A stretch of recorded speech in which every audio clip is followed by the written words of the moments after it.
Good evening, everyone. Welcome to the Warble.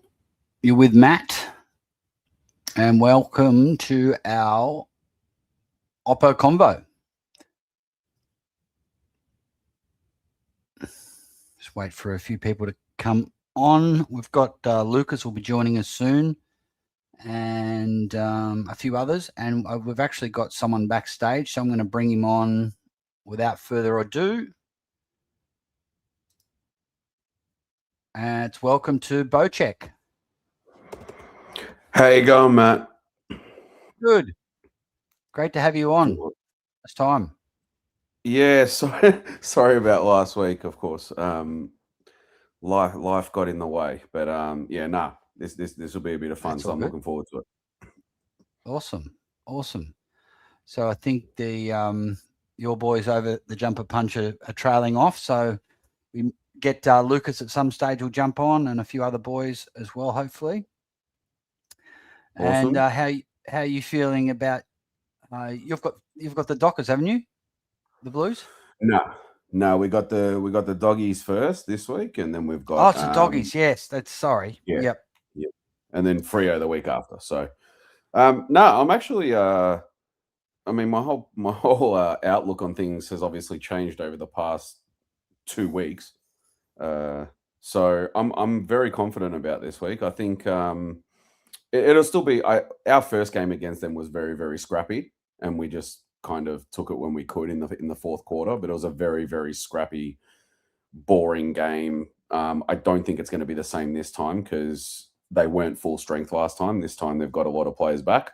Yeah. But I'm confident. I think we'll beat them, but it won't be by a lot. I don't think. I think I said 18 points or 20 points or something. So yeah, very, very confident for the weekend. I'm looking forward to it. Is that at Marvel or the G? Marvel. So their home game, but I mean, the only thing we're down on is there'll be more of their crowd than ours. Really, it's our home game too, I guess. But 3:15. So a bit of a, I don't know. That's a strange time because, yeah, dead in the middle of the day, bit inconvenient, but it is what it is. You got to stop and watch your team, don't you? You're owning teams at Marvel at the moment. Would you feel more confident playing there than the MCG at the moment? I don't, and I'm not saying this arrogantly. I'm just saying this. This is how I look at footy all the time. I couldn't care where they play. Like, just get the job done wherever you go. Of course, going into state is difficult and so on and so forth. But I mean, we play the G all the time. We play Marvel all the time. You know, it doesn't even feel like an away game to me. So I don't really care where they play. Just get it done. It's as simple as that. Yeah, you're more used to playing because it was your home ground there for a while, wasn't it? Yeah. We were there for ages, and then we struck the deal with the G, and then there was talk about that getting stripped away when we went pretty much on the worst run of possible, and then then we came into 23 and 24, and then we started getting more primetime games, more G games, whatever, and then I don't know where that deal's at the moment, but we got struck with, I think it was 4 Saturday games in a row, all at Marvel to end the season, or all 4 Saturdays and a Sunday or something like that. It was real strange. But I'm not worried, man. Like, for me, I don't care where they play. Go and play your footy and get it done. You know what I mean? I know different grounds serve up different conditions, and bigger, smaller, all the rest of it, wider, all the rest. But to me, it just doesn't bother me. Yeah, that's a good attitude. We're Collingwood fans. We can't stand Marvel. We suck about Marvel. We don't mind playing anywhere else. Marvel's the only place we crack the shits about. We'd prefer to play at Perth than Marvel. It's a bit like Damien Hardwick. He had a thing for Marvel, still does. But well, you can have favorites and stuff like that where you just, I don't know how the team feels about it, but as fans, you can have favorites of where you'd like to go and all the rest of it. But as the team, they should. To me, you're pro footballers. You should be able to play everywhere.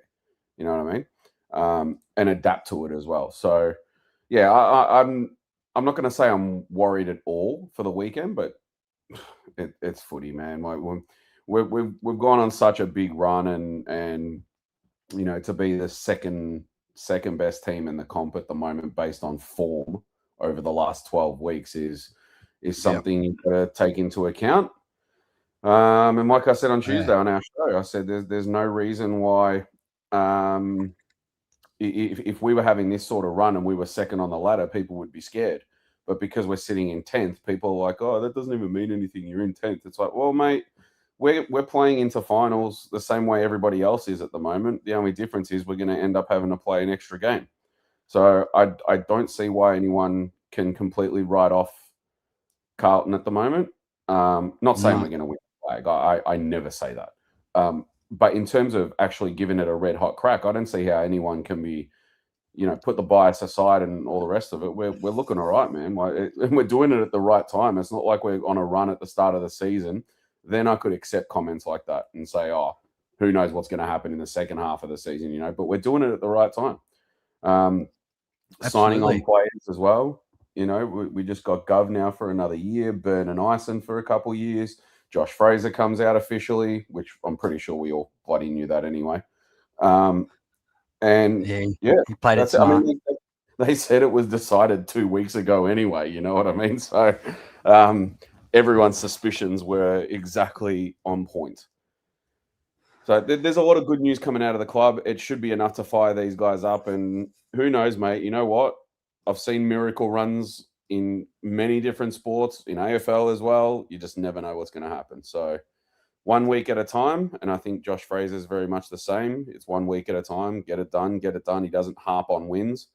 So, yeah, let's see what happens. If we beat them, that's it. We're in, guaranteed. So, yeah, Fraser basically bought the good stuff from Collingwood and left all the garbage behind. You got the best part of what Collingwood was doing in 2022-23, but he left behind the crap selection integrity, crap boring game plan, stupid positional moves, and look what you get. Look what you guys get just out of selection integrity, playing guys like Wiedering and Williams in the reserves. Can you imagine Craig McRae playing Darcy Moore and Dan Houston in the VFL? Wouldn't happen. It needs to happen. So I mean, the integrity thing on Weeders is debatable only because whether it's being masked as this or it actually is this, we don't know. We can only go by what we hear. We're told that it was just to give him minutes to run his calf back in and so on and so forth, because that sort of thing you kind of need to ease back in. Otherwise, he'll redo it. I suspect he'll get brought in this week. He with all the photos that went up today and everything, they included him in the training photos and videos and all that. So I'm going to suspect that. But you're right with what you said, though, because he's not with the other bloke, he would have just chucked him in based on name. You know what I mean? Like Zach Williams is on 1.4 or 1.6 mil back end, and he's sitting in the reserves, and he's probably going to take off at the end of the season anyway. So, but if you're not good enough, you're not good enough. And I've always said this, mate. How a lot of people say, well, when you've got him on that money, you have to play him in the ones because otherwise, how do you justify it? Yeah. I think now our club is in a position where it's like that. All these deals that were made, we don't give a shit. If you're not good enough, you're not playing. I don't care what we have to pay you. The idea is to win flags, or at least, improve towards winning flags. And if you're just going to sit there playing guys because of their contract and playing guys because of their name and protecting players with their positions because of their name or past performances, then no good. You have to put the best team on the park. It's as simple as that. And he's done that. Yeah. He's given the right youngsters an extended run, and it's paid off. He's dropped the people that need to be dropped. I mean, Ollie Hollands doesn't look like he's going to come in anytime soon. I mean, now it comes out today that he's talked to North Melbourne. I said on Tuesday, I don't think I don't see how he gets back in the team. So, I mean, that's a little bit of confirmation if true. That came from Mitch Cleary. He's usually pretty spot on. I don't know. I don't. There's not a lot of negative coming out of Carlton right now, and it's very surprising considering we were 1-8. But take into account why we were 1-8 and who was around the club at the time and who's come into the club now. And you guys are going to say it took Collingwood people to get Carlton back up. And hey, it doesn't matter where you get the people from. I couldn't have given a shit if we got them from bloody Coburg United for all I care. You know what I mean? Yeah. Doesn't really matter. Yeah, absolutely. Yeah, he's a Carlton man now, by the sounds of it. Well, Like, I can't see anyone else getting the job before him. Yeah, I mean, now that he's put his hand up, I Like, don't he'd be understand how they can give it to anybody else, man. I heard one of those idiots in the mainstream media today saying, "Oh, if he doesn't get the job there, he's going to stay there. He'll be an assistant." I'll be like, "No, that'd be an insult." Like, I think so. if he doesn't get heard a the lot of job, I our don't own think you'll fans stay say there. that too, man. What's that? I've heard a lot of our own fans say that too, dude. I think that's just a situation where the people want the cake and eat it too. You've got to Yeah, be you're right. realistic that he will be in hot demand, and Yeah. that's a big allure for Carlton. They'll be like, okay, well, not only do we want this guy because we want him as our coach, we don't want him to go back to Collingwood or Essendon or someone like that. We don't want anyone else to get him as well. That's So true. you've got to wrap him up. Yeah, man, it's true. It's no, that's spot on, 100%. I just look, logically speaking, and we said it 2 months ago, you know, when the run kind of started. Well, 3 months now, 10-2, yeah. Sorry, what are we? 11-2 under him? 11-2 or 10-2? I think 11-2 now. I could be wrong. I haven't checked. I think 11-2, yeah. 11-2. I mean, we were saying that, you know, this is his interview. Mm. You know, this is his interview. The only thing that he had to do was, I mean, he has to do everything that every other coach comes in and presents and so on and so forth. The best thing he has going for him that none of the other coaches have is he's been at the club. He understands the culture. He's changed the culture. He has a relationship with the players already. He has proven results to go with that. I mean, how do you go past that? Like, it's very, very hard. He would have to, his presentation would have to be downright shit, like a 0 out of 10 for him to not get this job, you know? And if it comes down to the fact that it was, say, for example, Enright and him, right? Well, if they're saying the same stuff and he's got results to prove it, who are you going to go with? And this is a very, very different situation to Teague. You can already feel it, you know, on many counts. And that was my next question. I was going to say, will there be Carlton people saying, "Oh, hang on, look what happened with Teague, not so fast"? Well, there is, but I feel like what he's done with this team is different to what Teague did. Yeah, okay, Teague went on the run and whatever else, but what he's done, there were a lot more. The best way to put it for me is there were a lot more boxes to tick and a lot more things to fix this time than what there was back then. And I think it's really made a statement. And I don't remember, and I could be wrong. I mean, maybe Peter V, he's in the chat, he might remember, or you guys might even remember. I don't know. My memory is not exactly the greatest long term, so correct me if I'm wrong, but I don't remember anybody or any fans in unison in their thousands chanting that they want Teague. Yeah. Whereas now, I'm telling you, you know, he hasn't just changed that. Yes, he's got great results. It's huge. Nobody can debate that. But he's changed everything else as well. He's given everybody else this love for the club again, including the players, including the people around the club. You listen to our women's team. He's had an effect on them as well. They love him. Yeah. They don't go into depth, of course, because he's not their coach. But you know, they've made some comments here and there, and I mean, personally, I think our women's team is actually going to do quite well this season. But yeah, he's not just affecting the players; he's rubbing off on everybody, and I think some of that credit has to go to Graham Wright as well, not for bringing him over, of course, for bringing him over, but I mean, what's happened since is probably partly a product of what sort of club Graham Wright wants, and he's been able to enforce that. So Yeah. I think part of the credit has to go to Graham Wright as well, because I can only assume, but he's got to have a say in how this is all being run. And I think Yeah. Josh Fraser understands that well. And the best thing we can, the worst thing we can do now, say for example, worst case thing, or for me it's a worst case, but say we get Enright, we're starting again. Yeah. Starting again. Because we don't know if he's going to play the same way. He has to build a relationship with the players, and I think that takes more than just a preseason. So, I think it's a real bad move to not go with him now. I think it'd be doing the club a disservice, doing the players a disservice. These players are all on board. They've bought into this guy, something shocking, So, okay, Mick. Right, Don't blame you. Here you go, Saka. He's already started. All right, I'm going to bring a couple other lads in. So, welcome to the stage with his clothes on, Lucas. How you doing, mate? Yeah, I'm doing well. Yeah, with the clothes on. Ezard and we didn't lose to Ezard, so I got the clothes on. No, I'm doing well, Matt. And how are you doing, Matt and Bo and Sean? Yeah, welcome Sean as well. Shawnee. Ultimate Hey greatness. guys. Yeah, doing pretty good.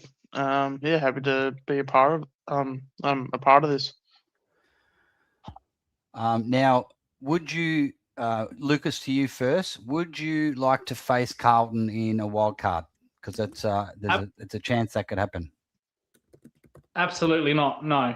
Bo knows that. He knows that. Nah.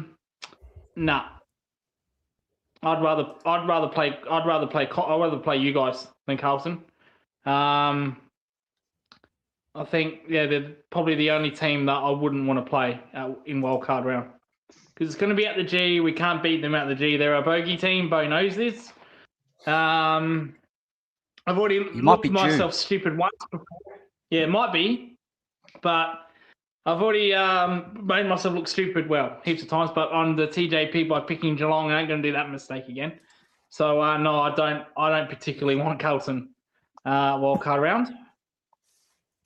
Yeah. What about you, Shawnee? Do you want to get Carlton in the wild card? Yeah, I mean, I'm not really that fussed, but I don't know. I feel like the more I'm thinking about it, the more it's like I feel like that's the trap. I mean, I have seen little bits here and there in terms of what Fraser has done. Fraser has done just an awesome job. Clearly, he's embarrassing Collingwood at this point in terms of, embarrassing Fly more specifically.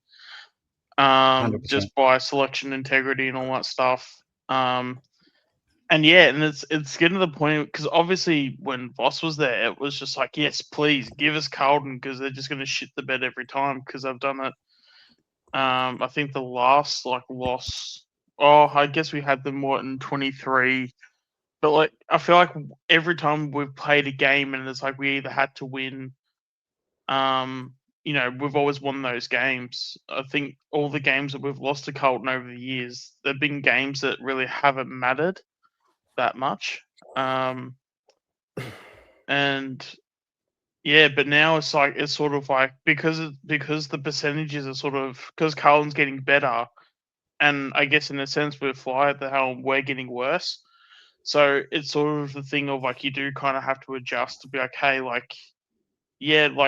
Carlton don't necessarily scare me, but it's getting to the point where we're getting worse and Carlton are getting better. It's sort of, there's more doubts in the head where it's sort of like, okay, am I being realistic and not worrying about Carlton? Because I feel like the more Fraser's there and the better they get, the more I'm like, hang on, I need to wake up at some point. Is it this week or is it next year or whatever? But I feel like that's also, so as much as I sit here and I say that I'm not really that worried about Carlton, but again, I feel like Carlton can even look at that as a good thing, because it's we're not really, it's sort of, trying to think of the right word for it, but just, they can kind of take advantage of the ignorance, I guess, if that makes any sense. Yeah, I think the issue for us playing Carlton in a wild card is that when Carlton have been and Voidoid mentioned it that Collingwood and Hawthorn, the two teams that have beaten Carlton in this run, is that Carlton got stage fright against us. They just it's Collingwood, went back to their old ways, and we actually ended up beating them pretty easily. Come finals, Carlton won't be like that. They will come out and go bang. And Collingwood, whoever's playing them, will need to be ready because they're going to have their whole team, their whole club, and 40 or 50,000 supporters at the ground who will be charged up. So get ready for it. They won't have. I could be wrong. Maybe they get stage fright again, but I think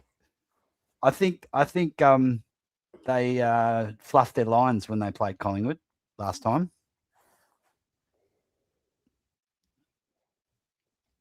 What do you guys think? Yeah, I mean, yeah, in terms of the reality of that, I mean, yeah, they obviously didn't play that well against us, but then again, I mean, you know, Collingwood do have finals experience, so you know, I don't know, is it going to be a repeat of the same result? You wouldn't think so, given we're also going in probably with less players or less proven players. But again, yeah, I feel like it's what's the saying? Like the frog in the boiling water or something, or the crab in the boiling water. You know, it's like once the pot sort of has the water in it, and you got the flame underneath. Trying to think of the anyway. Basically, long story short is that once the water boils, there's a thing. It's either a frog or a crab. Like basically, when they actually figure out when it's actually too late, that's when they sort of like cark it basically because they don't have the awareness to actually understand that their situation's like dire around them.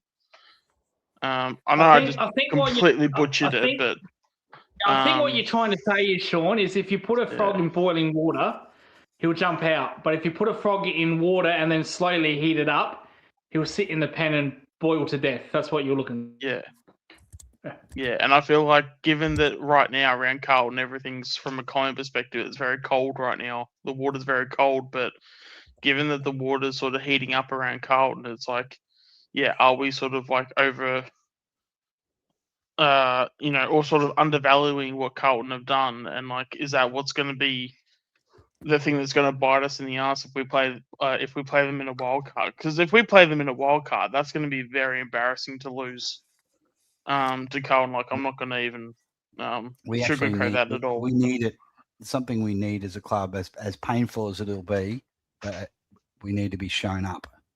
If that happens, then because Carlton have got a lot more to gain from winning that, you know, because they haven't, you know, they're from where they've come from in the last few years under Voss. It would be it's a real achievement for them, but for us making a wild card, it's a failure.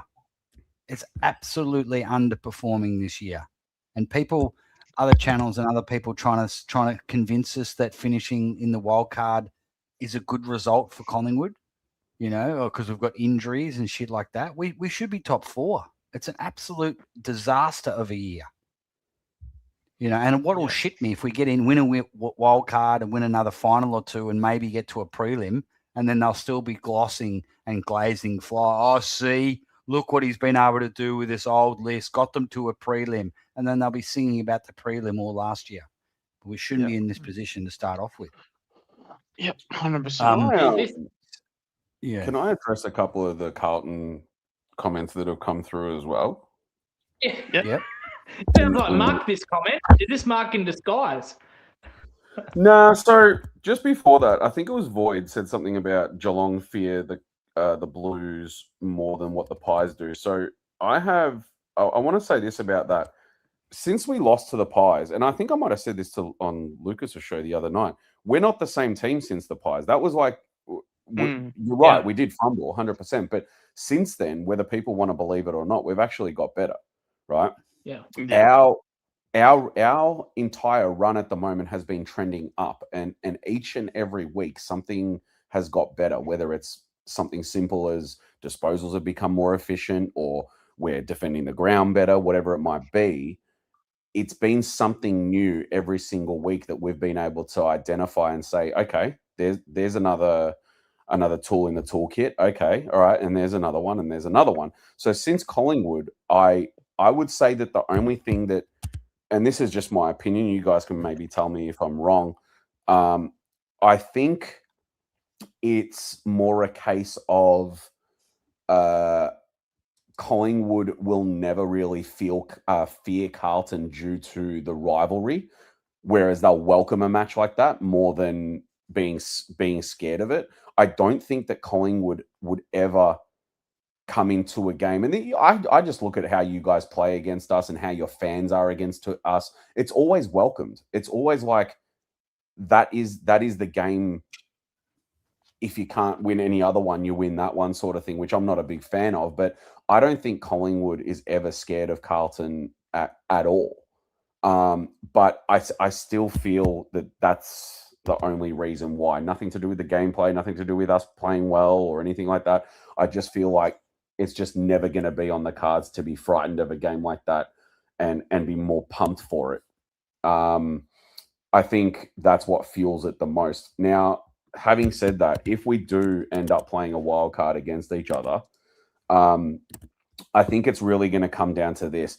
I said this on Tuesday, last night on our show. I said that a lot of our players at the moment that are fueling this determination, this hunger, this love for the club, this love for playing for the team, and this attitude that we now have as a team, it's being fueled by all of our young players.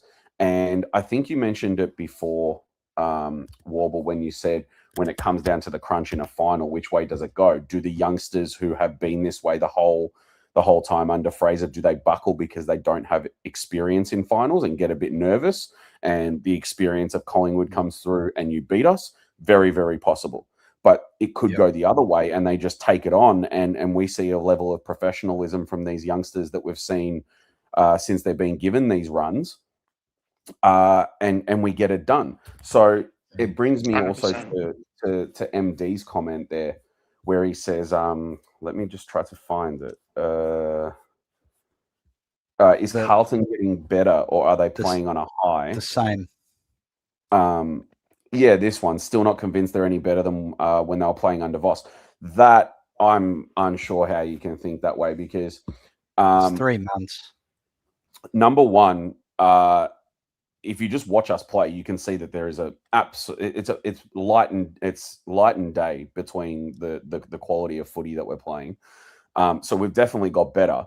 When you're playing on a high, I would have agreed with a comment like this if it was 2-3 weeks into, or even up to 4 weeks into Fraser's tenure with us. But that's what you call a sugar hit. That's what he's suggesting. He's suggesting it's still a sugar hit, in a sense that if you're 11-2 under a coach, the sugar hit was gone a long time ago. And especially the way in which we've beaten teams and who we've beaten by decent margins. Like you look at our game against Geelong, that was early on in the piece. I still think that was a really good win. GWS, good win. Even Port Adelaide was a good win. But then you go and flog Brisbane, albeit in the last quarter. I think they just put the cue in the rack. They didn't give a shit anymore. But you're slapping teams like Brisbane rather than getting slapped by Brisbane. You come out against St Kilda and make another statement against Mourinho ball, as I call it, right? The roadblock FC. You know, we are finding ways to beat teams and adapting to that. Whereas under Voss, he only ever had a plan A, and if it doesn't work, well, we're screwed. We're going to lose the game, right? And that's where the difference has been between Voss and the difference has been with Fraser. Because with Voss, like I said, plan A, and it worked for 1 or 2 quarters. And then when you get found out, or when the other team adapts, we were in trouble. And that's why we were losing so many games, because he didn't know what he was doing. Whereas now, when we run into systems that are not working in our favor, Fraser and his team now know how to fix that in game. in-game management is huge, right? And Oh, we're I seeing. wish we we're had seeing that. it. Yeah, well, we're seeing it play out now, and that's why. I mean, these are just some of the reasons why it's much different now at Carlton than when it was under Voss, and why it's not a sugar hit thing and playing on a high and so on and so. When you say you can't just turn it around overnight, he hasn't actually just turned it around overnight. At the start, it was like, okay, maybe that was a bit of a sugar hit. They were playing with more freedom and so on and so forth. But when you go and win 11 games out of your 13 games under that coach, and you look at what's happened weekly, which I'm sure you guys don't look at Carlton the same way we do, of course, right? When you can identify so many different things being improved and fixed weekly, that's when you know 100% this isn't a fluke. It's not a sugar hit. This guy seriously, I guess you could say, changed it around overnight. If 3 months is overnight, then I'm all about it. I'll say it's been done overnight, because he literally has. And this is why so many Carlton fans right now are so behind him, and why we think it's a lot different to Teague. So that's what I think. With Voss, that 2023 run, a lot of Carlton supporters, I'm not going to say all, but a lot of the comments that I see, we all pretty much agree that run was very grit, determination. It was no spectacular game plan or anything like that. Whereas with Fraser, this is different. He's got us. I mean, it's just the meta. Mars says it all the time. We're just playing simple meta football, but it's working, and we are a team that's able to do that. Can you get West Coast or Richmond or Essendon to do the same? No. We have the talent there to be able to do it, and now we have the brain to be able to make it happen. It's no different to a car, you know what I mean? No engine, it's not going to work. You can have all the great pieces that look amazing on the car, but without the engine, it's not going to work, mate. Right now, we've got Fraser as the engine, and everything else looks amazing because the talent's there. We questioned the list for a long, long time, saying, could a good coach come in here and potentially still stuff this up? Because we just don't have it on the list, but we clearly do. So that's kind of where I see it. And I've said it, I want Collingwood. I think it, one, it'd be great for the league. Number two, it'll stop the AFL world for a night, I'll tell you that. But I think it'd be good for both teams. Both teams will find out a lot about each other in that game. Yeah, 100%. Yeah. I think the league wants us on separate sides of the draw. Oh, because if they get Carlton, Collingwood would be great for them. But if you get Carlton on Friday night and Collingwood on Saturday night, there's 290,000 crowds for wildcard. Yeah, of course. So yeah, I understand. that's what I think they secretly want, whether they'll get that or not. No, you're right. You're spot on. I mean, this will come down to how much corruption do you believe there is in fixing, I guess, because who knows how the ladder's going to finish. It's either going to be us and Geelong or us and Collingwood. That looks like the most likely thing at the moment. So, but mathematically speaking, if we, depending on other results as well, I mean, we can finish 8th. That's the best we can finish. I don't know where can Collingwood finish at this stage. I haven't looked at the ladder for a couple of days. I would think it's 6, but we'd have to have a lot of who have you got? Quite a few upsets to get to who have we got to play? Hawks and Brisbane. Hawks and okay, well, shit. All right, that's we'll be lucky to win one of those. Yeah, and I think Brisbane's probably the better chance of the two. I don't know, man. Playing Brisbane this late in the season, forget what we did. No, I'm saying we're fucked for both games, but the better chance is Brisbane. Yeah, okay. Gotcha. Is that here? Are you playing them here? MCG on a Friday night, the Brisbane one, and Saturday night for the Hawks. And we tend to have a pretty good record with Brisbane, and pretty much ever since the grand final, have we lost to them since the grand final? Actually, I don't think we have, because there was a good run after the grand final, but I don't know if they're better in recent times. So in terms of our track record, especially post grand final, we've been pretty good. Yeah, we're leading the ledger with Brisbane Collingwood games since the grand final. How many injuries they smashed us last year? About half our senior squad, about 10 of them. Yeah.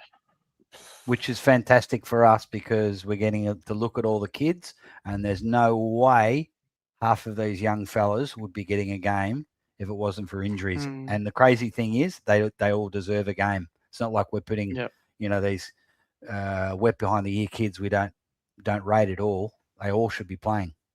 And how many of them? Which is good. It's a blessing. It's a blessing. How many of them are going to be back for your wild card? A couple of them, but a lot of them are long term. Like we probably won't see Jeremy Howe. Probably to like the prelim, I reckon. Maynard, Moore's out for the year. Apparently, Perryman said the Brisbane game, but I'm not sure. Because he told Degoe might come back this. Yeah. Sorry, Sean. With Perryman, he said he was gonna, or he said he was trying to get back to the Brisbane game, but that's also Perryman, and that's not by the club or anything like that. So I wouldn't be surprised if that happens.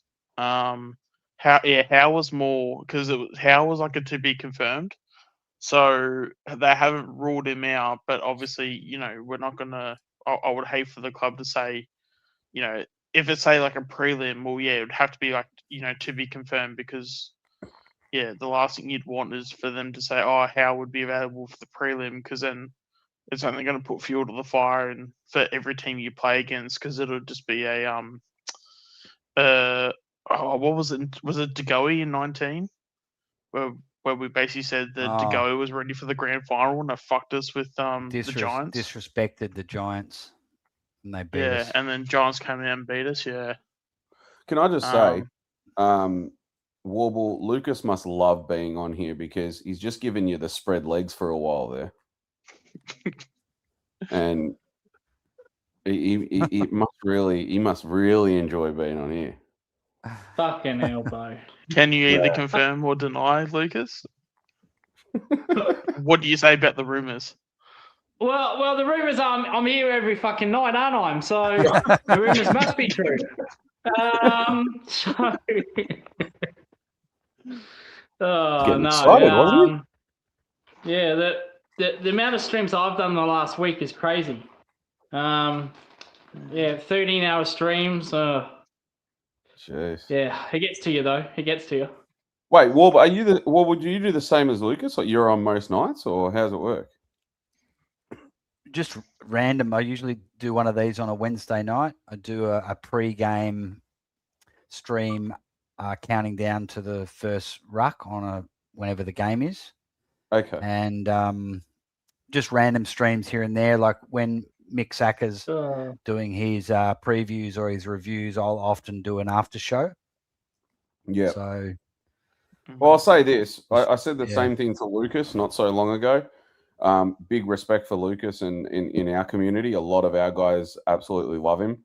I'll say this: like you guys, Sean, even obviously Saka, but that goes without saying. But even people like I'm seeing him in the chat now, like Chris Talbot, who I feel like I know a Chris Talbot. I don't know if that's the same guy, but I actually know another Chris Talbot as well. It's wild. Him, Void. Actually, I don't know if I've seen Void in ours, but people like this that have jumped into our streams and stuff. You guys have all been awesome.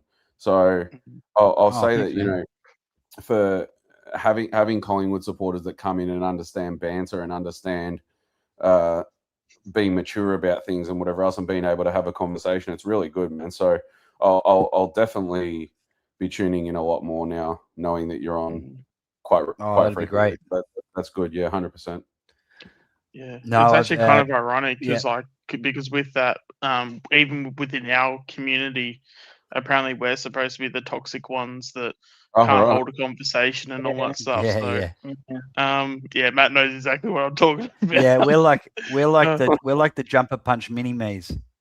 With it. Yeah. Okay, so shit. All right. Well, next year we'll do a live show next year, and hopefully Carlton's playing Collingwood, and you guys can come on. Yeah, cool. We'll get you on the stage, and we'll just be toxic for an hour. Yeah. Rocco's in the chat. It's nice to see. Yeah. it's actually so funny when you can have people like, you'll have people from like other channels and stuff, and they'll say what they say, and they'll claim how we're toxic and we're starting fights, but then literally in that whole process, they're in our comments literally starting fights. Listen, so Sean. it's just Listen, Sean, I gotta tell you, mate. If there's anybody on this earth right now in the AFL community Thanks, Rocco. that understands what it's like to be bashed for weeks, I think it's us at this point. yeah, So I get it. Trust me, I get it. No, it's just, I mean, it's just one of those things. It's just, and I guess even, I mean, I'm the guy that has the name like Ultimate Greatness. Like that's literally, I feel like my whole life is that. Yeah, that's literally my whole life where I'm just it's just nothing makes sense. So let's just go fuck it and let's just throw something at a wall and let's just see what happens. If you throw enough shit at a wall, something's gonna stick, and whatever shit sticks, we'll just that's just what the theme is for the day. So what a lot of chat about poo there. I know it was a very shit talk. You must be starved of calories. You're starting to talk about poo. Well, I've actually only had one meal today, actually. Yeah, see, I knew it. But here it comes. Now we've got an hour of calorie counting. But no, I won't do that to you, Wobble. Relax. It's all good. I just have to chuck the No, thanks, Rocco. Oh well, some say I don't have enough Geelong supporters on my channel, but oh well. No, if I would have had those other dickhead Geelong channels on my show, I wouldn't have met you guys. So and you guys have been nothing but respectful to me and great to me, and I love you, the Jumper Punch, all the people on there, and the Warbles and Mixed channel. So if it wasn't for me leaving the other Geelong show, I wouldn't have met you guys. So it's a blessing in disguise, isn't it? Yeah, and it's have good, you, mate. that you don't call us TPG anymore. Yeah. We definitely don't do internet. No, sorry. Mate, I've been doing these for 5 days non-stop. You can cut me some slack with this. All right, you don't sleep, dude. TJ, Sleep, what's that? No, but you guys have been fantastic for me, and look, I love you guys for it, and it's great, mixing with you with you three communities, and my channel's better for it, man. My channel has been fantastic with you guys coming on and giving me support, and I love it. So I'm forever grateful. So have the views been up as well with us on it? Like, has it actually grown?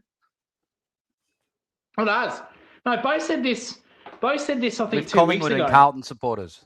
Yeah, that's the problem. Yeah, that's the problem. Not Geelong supporters, but No, but it's true. No, What but- Voidoid is saying here, it's a great channel. I said this to my mates. I got Geelong supporters.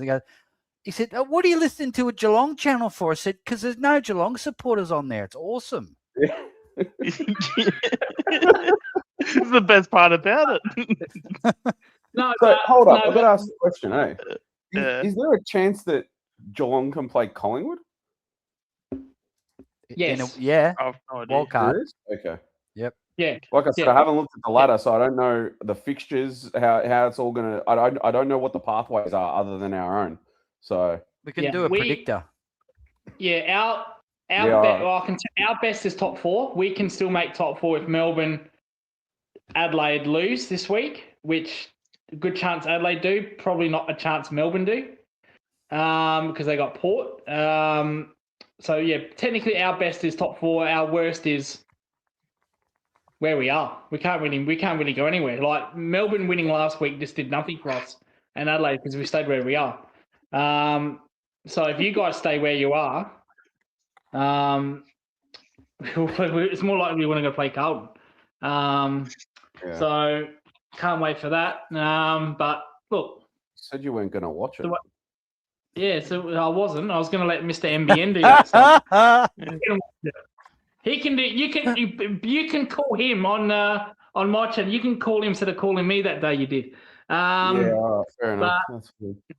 But no, I might do it because it's you Get your guys and waivers whatnot. in. But Get your yeah, waivers in. yeah, there you go. Yeah. Oh, you But, think I won't? Wait, you think I won't make calls? I'll get Warble's number. I'll get Sean's number. I'll get everybody. I'll be calling all of you. But I'll no, be Sean. making calls straight after the game. Trust me. Yeah. But to Sean's original comment, have I got like a boost of numbers? Bo said this 2 weeks ago when he first saw my streams. I was only getting 2-3 people. Now I'm getting like. I'm getting like 10, 15 people like live on the street, like live on like 3 a.m. in the morning. I'm still getting like 10, 15 people.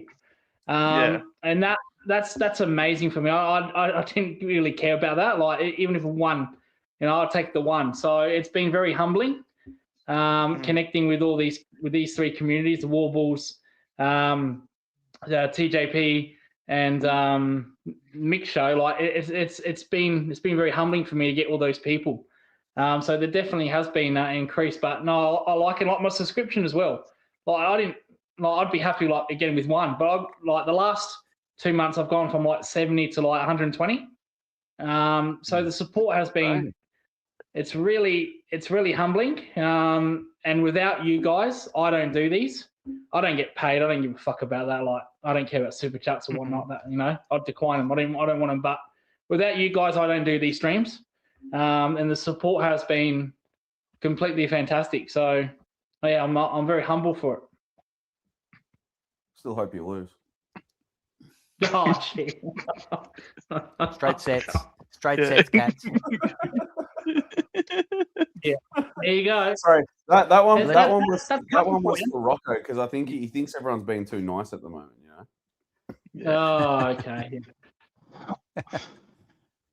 Yeah. He's not impressed. There you go. Yeah, see?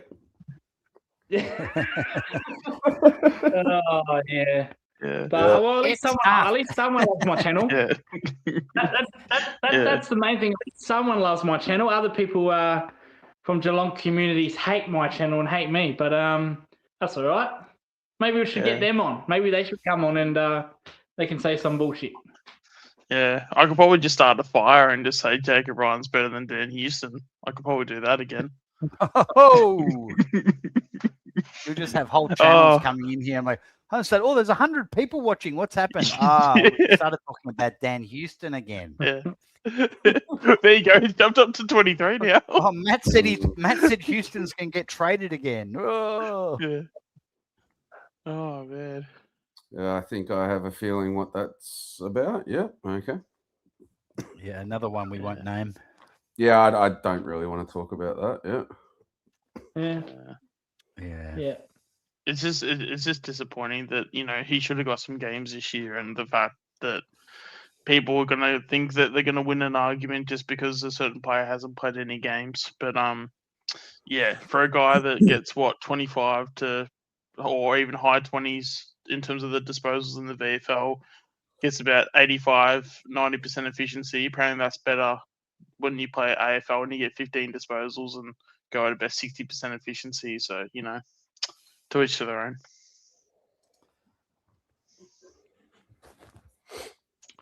Thank you, Ray. I appreciate it, Ray. Thanks for the comment. MD Melbourne, no. When it's cricket season, football season is dead to me. There is no football. What football? I'm in cricket. I'm in cricket mode. There's the hell with footy. No trade talk. No. I couldn't Really? care if Dangerfield went to Carlton. Couldn't care less.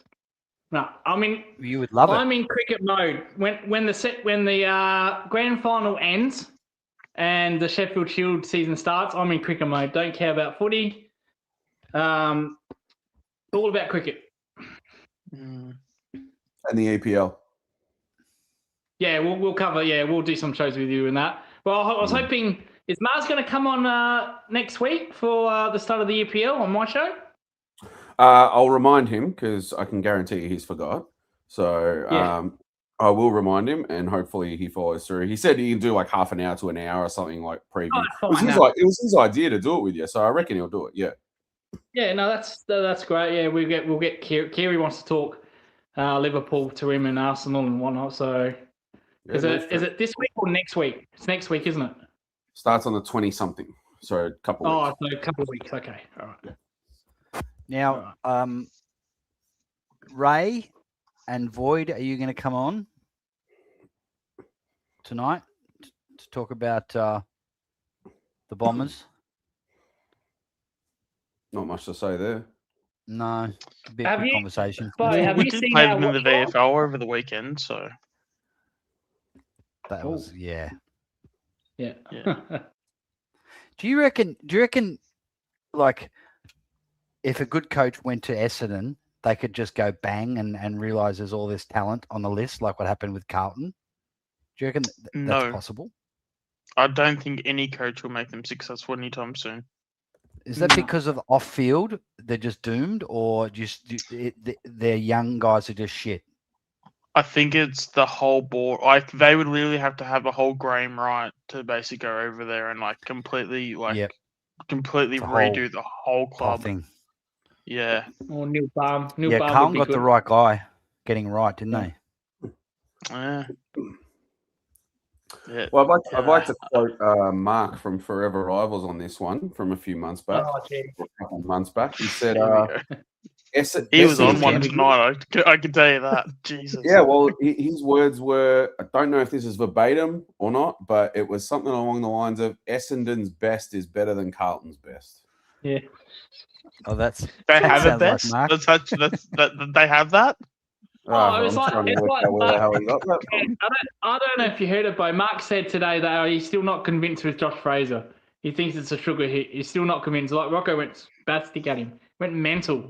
I'm gonna have to. I watched a little bit of it. I'm gonna have to watch it back to see that. But yeah, no, I didn't get a chance. But I can't understand sometimes if Mark is just taking the Yeah. piss for a laugh, Yeah. or if he actually means what he's saying. Because I think he to means say it. that That's Essendon's the best crazy is better part. than ours, I can't work out where you can even pull that from. To be honest. Yeah, But- called him a spud and everything, Bo. So Yeah, he even called Rocco Oh, a Josh cheat. Fraser a spud. Like Josh the Essendon Fraser a supporter spud. called Rocco a cheat. Yeah, he did I too. think I did see that with About the footy, tipping. about the footy Yeah, tipping. I saw that. Yeah. Bloody hell, man! What? And when he said it, I was in the comments and I'm like, mate, where do you keep your stash? Because you've definitely got it somewhere. With Listen, comments like that. Fuck. I've always had one rule: Oh, you cannot chat shit to anyone that is above you on the ladder, especially when you're in last. yeah. You have no legs to stand on. Yeah. He's like, oh, that spud coach, Josh Fraser. I'm like, spud? What are you talking about, spud? What are you talking about, Mark?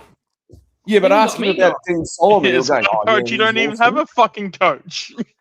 Yeah. I love You know it. what I A mean? couple of Like- weeks ago, he's going, oh, we've just got so many budding young players who are coming through. Who have you got? What He's in like, the well, netball? there's just a lot of them. All these young players, and I'm like in the chat going, name them. Yeah. Yeah, nothing. Who Yeah. are he had Yeah. donuts. Fucking Jade Gresham is one of I'm our sure- up and coming kids. I'm Oh, sure yeah. there's a couple of up That was and good. coming. Like there's probably some pretty good, decent talent in there. Maybe I 3 or like 4 Mark. decent guys. Yeah. He just didn't Oh, know any of their absolutely. names. Yeah. I like Mark, but fucking hell, come on. Yeah, he says some questionable shit. We've actually got a new guy coming through the twos at the moment. I don't know if you guys saw. He did pretty well on the weekend. Should get selected this week. Jacob Wiedering. Oh, Oh, yeah. yeah. Oh, I yeah, heard that of kid. him. Yeah, no, but I've actually, Yeah. I've Well, that's the heard name this to look out promising for the next signs 10 from years. him. He had a really good game in the reserves, and I'm pretty much thinking they're just going to chuck him in this week. He's big bodied. He's a big boy, yeah. Punches balls onto the roof of the stadium as well. Yeah, there you But go. is he Breaking better than news. your current guy? The guy that's at halfback, I forgot his name, the one with the hair bun. We don't have Oh, it. what's Oh, that? Billy Wilson. Yeah, Yeah. Billy Wilson. Is he better than Wilson? I don't think anyone that can be beaten that's from Rosebud. Yeah. So, that's just there's no comparison there. But Yeah. nah, in all seriousness, I think yeah, like I said to you earlier, I think for sure, based on how they were putting out videos, little clips and photos, and he was included in all of it today, I think he comes back this week. It's just gonna suck for someone because whether it's Dirksen or Young or what, it's just gonna suck a little bit because we're at a point with the team now where it's like, who the hell do you drop? Like whoever you drop is going to be stiffed out of position, so it's going to be a bit of a shitty one. But there's also the flip side of that, and they play him one more week in the twos, and he comes back for Freo. Who knows? So I don't know. I'm telling you now, it's a good problem to have. It's a great problem to have in terms of not just Wiedering, just anybody at the moment that you're struggling to. This is why we've been unchanged for like 3 weeks now or 2 weeks, right? It's an awesome problem to have, but you know, I see this comment here from Josh about Spud Lewis Young. It's a misconception because Lewis Young isn't as bad as people make him out to be. And hasn't been of recent times. Yeah, all right, he missed that sitter in front of goals on the weekend. But if you look at what that guy does, and self-admittedly gets thrown around the ground, he's playing ruck, he's playing forward, he's covering at the back, he's doing, and I don't see him putting a foot wrong at the moment. But I would like to think that out of the two, just for the sake of going forward and the future, and especially coming into finals. To give him a little bit more confidence, I would like to think they keep Dirksen in there, and I would like to think that the mentality with Lewis Young is that he's a professional enough to understand that he might have to get dropped for Wiedering, but you know, you have to move on. Because I think I don't know, like I said earlier, I'm all about putting the best team on the park, but I think Dirksen should be involved in the best team on the park at the moment, and that's not to say that if you put Wiedering in, it's not, but I just think it'd be so stiff on him because he's worked real hard and he's proved his worth. So we'll see what happens. Do you have to have reading him in? Like, do you have to have him in? Or Well, this is the big talk at the moment, isn't it, Lucas? Like everyone's, you know, there's obviously the rumors and the discussion and all that around. Do you get capital for him now and trade him away, or you know, do you keep him? Does he make the backline better? Of course he makes the backline better, but do we honestly need, is it a necessity that we have him there when we're moving forward? Or can we plug a few extra holes by getting something from a trade out of him? And boom, off we go to the races. You know, then it becomes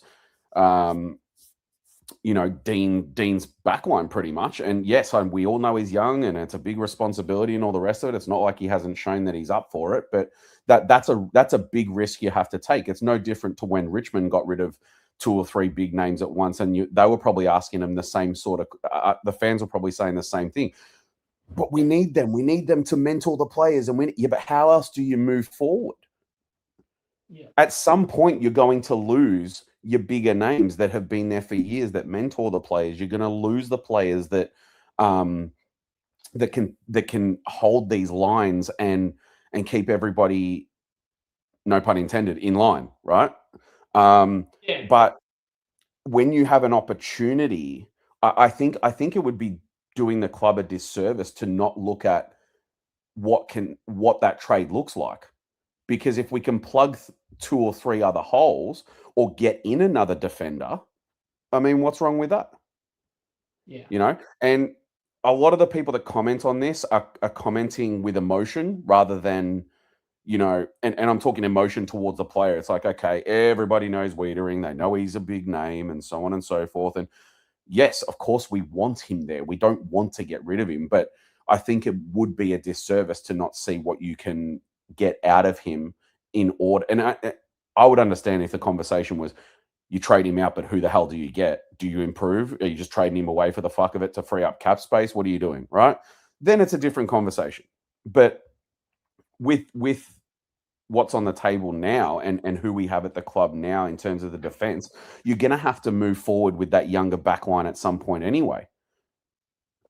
So if you want to fast track that a little bit, go for it, man. We're getting Walker regardless. It's just a matter of how much we're going to pay. So let's see what happens. But no, I think that the general consensus with Wiedering is he makes our backline better. We know he does, but I don't think people that look at it logically. So you got Peter V in the chat. I think he would agree with me on this, and I think Rocco does, and I think Mars and all of our kind of supporters. You know what I mean? Cool. Not the people that just see a big name and go, no, he must be in, he must be this, and because that's the name they know, right? Yeah. When you think about the future, like I say, the it's not an ultimatum, but eventually you're going to have to move on from these names because they're just not going to be there anymore. How fast do you want to fast track it or not? That's pretty much the question I'm thinking at the moment, and we've all said it. If he wants to go, he goes. If he doesn't want to go, you keep him. That's it. So ultimately, that's what it comes down to. But yeah, still think it should be, explored at least. And then you can say, okay, well, we're not going to be able to make it work, or yes, we can fucking get something out of this, and we'll be better off for it, if not the same. Well, you've been picking the young kids, and they've been fucking great. They've been excellent. Like even the players that were struggling, like McGovern, he's now averaging a goal under Josh Fraser. Mackay, he's got his kicking boots back.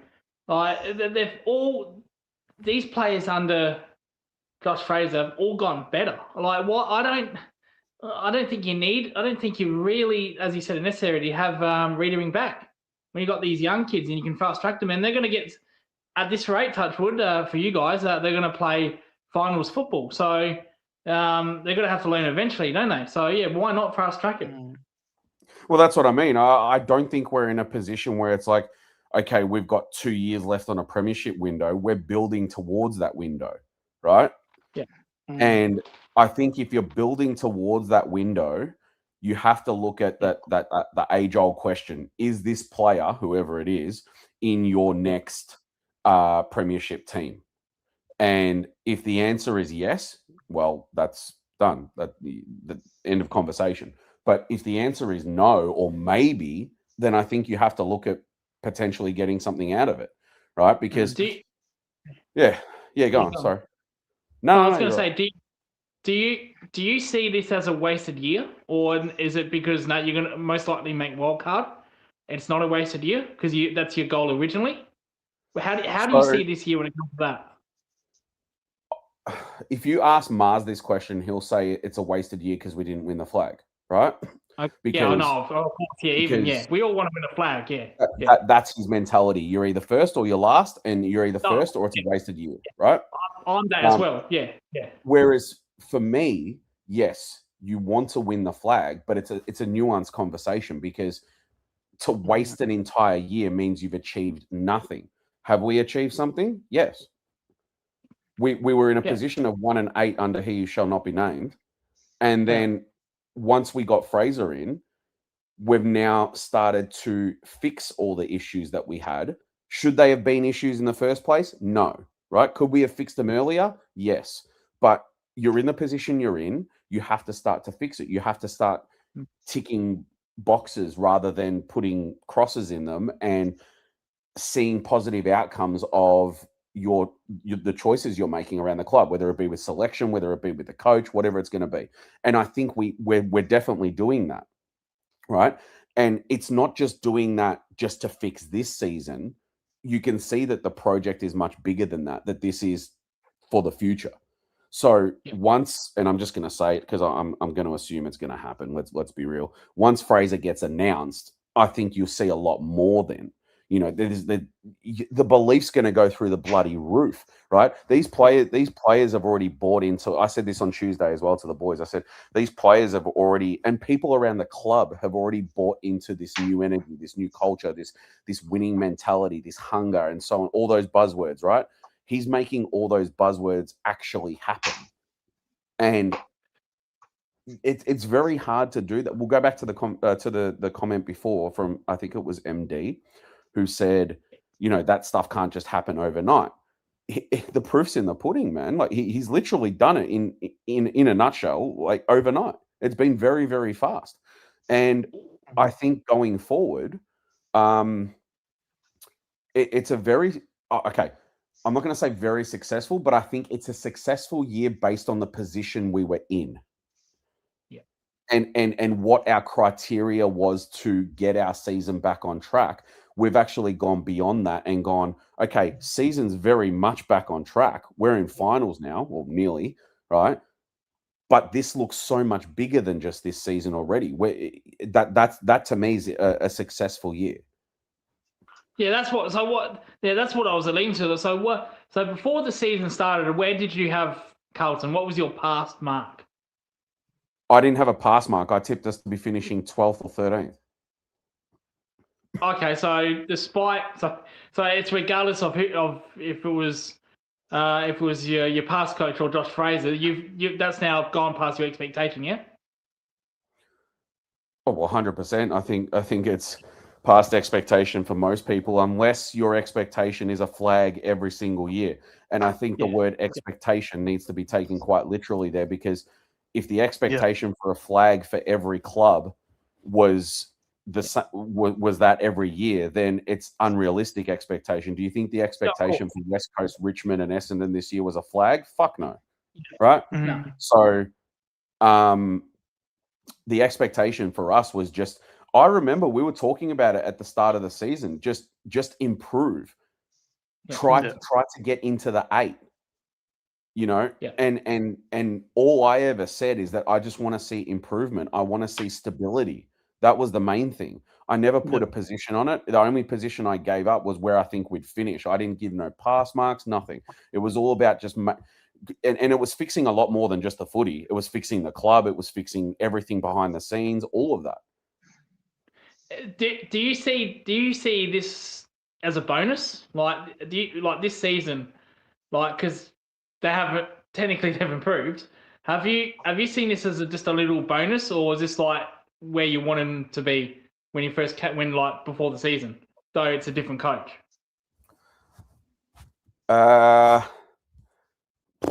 Tough question, because I have to think about Voss at the start, and then you think about Fraser now. The expectation changed once we got Fraser, because it was interim coach. We don't know how this is going to go. We can't have any expectation.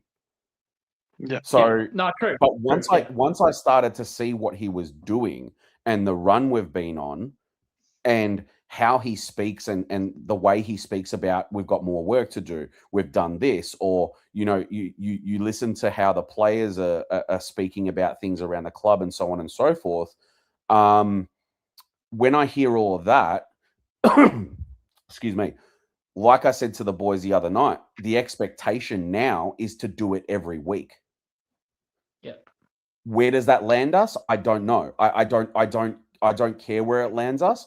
Just continue to get better every single week and continue to tick all the boxes that need to be ticked. And he's doing that. The players are doing that. Yep. So See, what more can you ask for?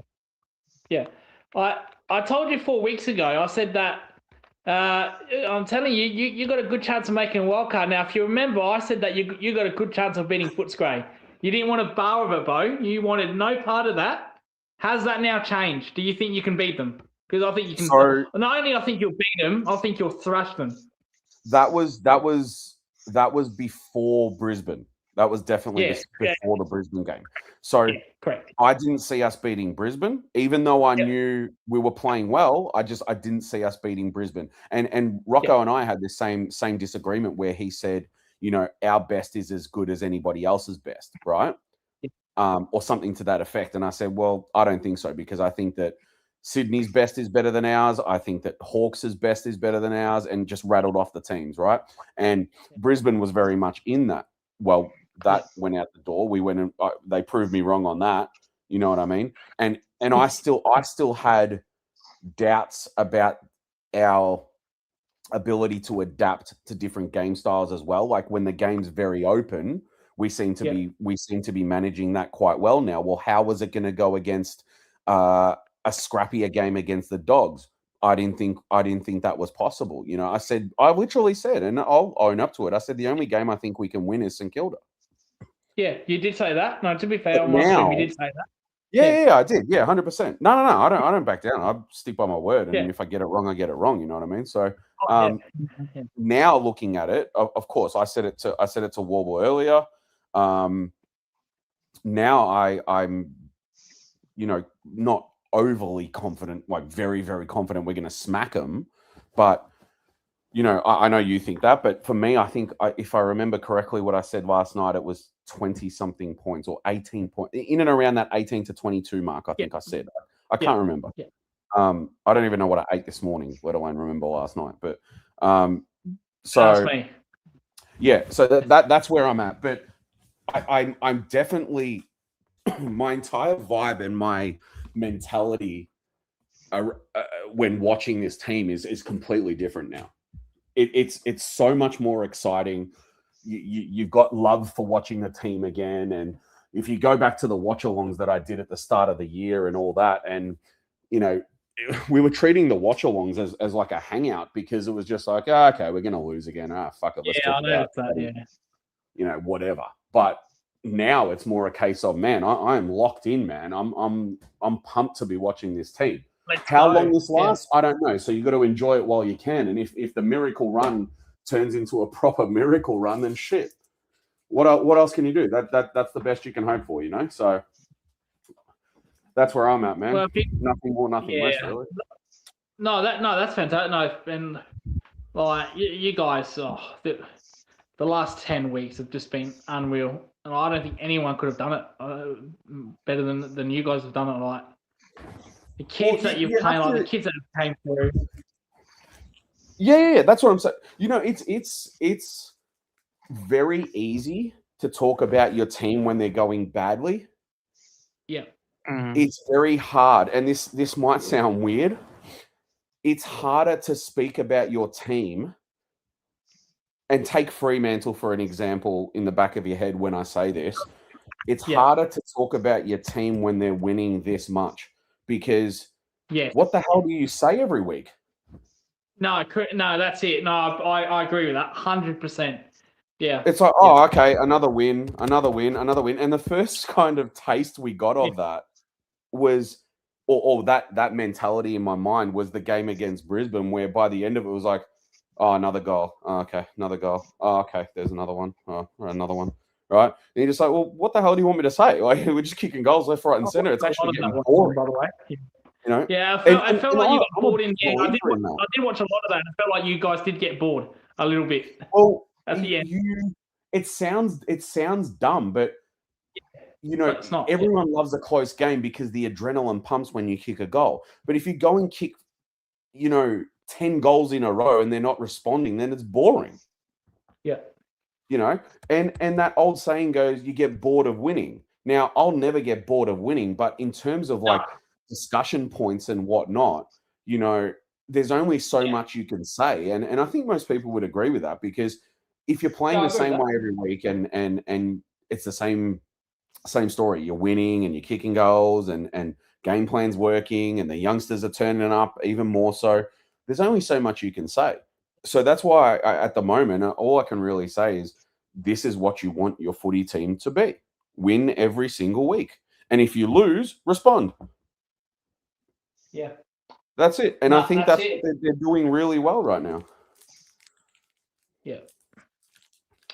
I don't know if Matt's still there, but I think there's other people that want to be on, I think. I'm not sure. No, there's no one backstage.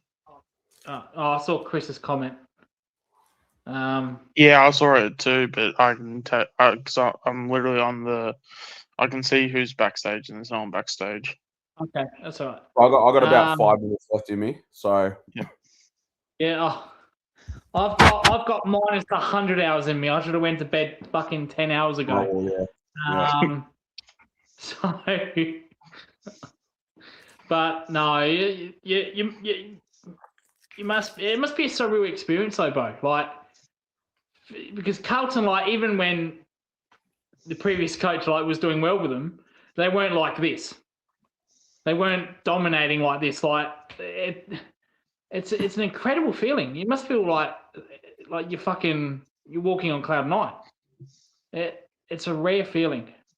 Well, I'll say this. I said at the start of the year, you asked me this question before, and I just want to add this on there, right? Yeah. I said when we talk about how bad Carlton's been for so long and not won a flag in 31 years, coming up to 32, whatever, I said I want our team to be feared by the entire league again. In 95, nobody wanted to play us. Right? I've played sport, you've played sport, right? I'm pretty sure Sean and Warble have done it as well, right? Yep. And probably most people in the chat. Whatever sport it is, when you look at your fixture at the start of the year and you see that team that you know is just better than you, right? You dread that day. You don't want to fucking do that. Like, screw that, right? You're like, oh, fuck, we got to play them this week. Oh, fucking hell, why can't we play them later on, or whatever? That's what I want people to look at. And it's a very simple thing to want, because I think most fans want that for their team. But we haven't had that in so long that it was at the top of my list. I want people to look at Carlton round 2, 3, 4, whatever it is, and go, oh, shit, right? Not look at Carlton and go, oh, yeah, no, we'll be right. Let's rest half our team. We'll still beat them. I don't want that to be the case. And I think right now, and I think I've heard it come out of a few people's mouths on Fox Footy and all that sort of stuff, saying that we're a scary team now, that people don't want to play us, right? And I can believe that, because if we're going into finals now, whether we're 10th, 1st, 2nd, 3rd, 8th, 9th, whatever, right? I don't think any team would want to play us right now. I wouldn't. I keep saying that. Like, I don't want to play Carlton. Because we're doing all this at the perfect time. Yes. Yeah. And it'd be the same with Brisbane. No one would want to play Brisbane around this time. Exactly. That's why I was saying earlier that, like, and I tried to tell this to a lot of our fans. They're saying, oh, we slapped Brisbane, and we had some of our fans saying, nah, Brisbane are fucked now. They're not going to make it. They're going to be terrible. People don't understand how quickly Brisbane can turn it on for the finals. Oh, yeah. Yeah. Yeah. Yeah, once they get going, good night. Yeah, exactly. Good night. Look, I don't think we're not the most feared team in the league or anything, but we're putting doubt into teams' minds when they play us, and that's the best thing you can hope for right now. Yeah. No. Yep. That's why I don't want to play Carlton, because you're playing good footy. I don't want Brisbane. I certainly don't want Hawthorn, but there's a lot of bad teams in the 8, and I don't think Carlton's one of them. So, sorry, top 10, and I don't think Carlton's one of them. So, hey, sorry to interrupt. This guy in the chat right now, Hot Key Footy 2024. Yep. Yeah. Is this the guy that does the piss take videos? Yeah. He's funny as fuck. He's actually been on our channel a fair bit. I saw something. I saw something from him the other day. I don't know. I think he was going over something. I don't know what the video was or whatever. I caught a bit of a glimpse of it. Cardman or Swoop. It was the whole argument between Swoop and whoever and all that. And I'm thinking, yeah. This is a bit of entertainment. Not bad. That was good. Yeah. No, he did well. But yeah, man, that's it. Away. Oh well, no, Mello. Yeah, he was on my late night stream yesterday. So last night. So no, he was good.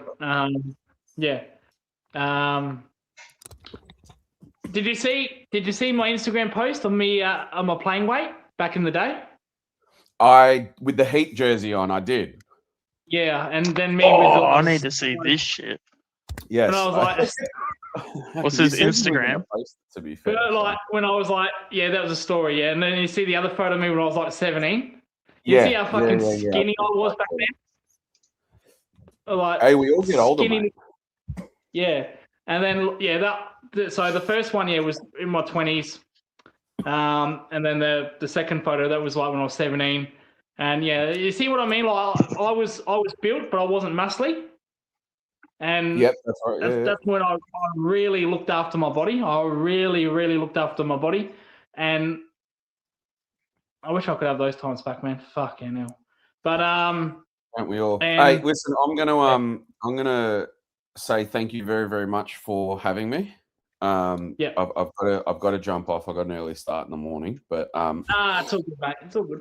so Warble, are you with Welcome, us? mate. No, thanks very much for joining us, and Lucas, thanks for the connection there. No, all good, mate. All good. Very good. And I please come on appreciate it, again.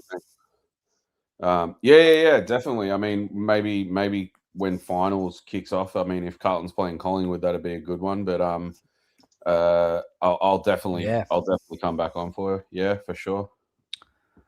Yeah, thanks for your hockey, time. we went till 4:30 in the morning. Fucking hell. Yeah.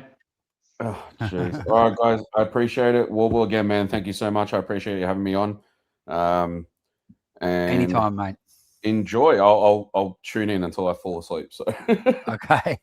all Awesome. right, guys. All right, have a good The night. way we talk, it should be about 60 seconds, mate. Please, mate. Yeah, fair enough. All right, guys. Bye. All right, night. All See you good. later, mate. Oh, I love the Bocek. He's pretty good. He is a good guy, Bocek. Along with the Wizard Absolutely. in Rocco. Yeah, thanks for hooking that up, mate. It was good to have him on. Mm. It was. No, he's a good man, Bo. Hotkey wants to come on. Yeah, we went to 4:30 Hotkey. Yeah, it's funny because I woke up at 9:30 to do the cricket stream, and then we weren't even fucking playing. It was tomorrow, so I'm like, oh, for fuck's sake, got up for nothing. Yeah, is Void coming on, Matt? I've sent him a link. I sent Chris a link as well. So yeah, they're welcome. I to know jump Chris on. was in the chat earlier saying he wanted to come on. So Yeah, I've sent him a link. yeah, because if you get a couple on, I'm gonna head off. But I'll be on here as long as us three are here. I'll still be on here, so Okay, mate. Thank you. that's all right. I'll keep the stream going. Yep, that's right. Thanks, Milkshakes. Like and subscribe. That'd be great. And comment too. And the video's Absolutely. finished. That'd be good. Hotkey is going to bed as well. He's just saying hi.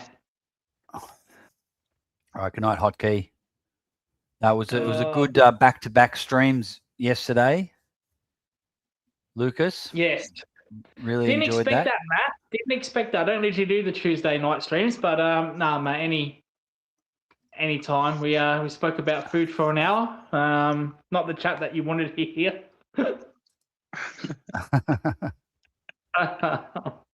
But no, we got you.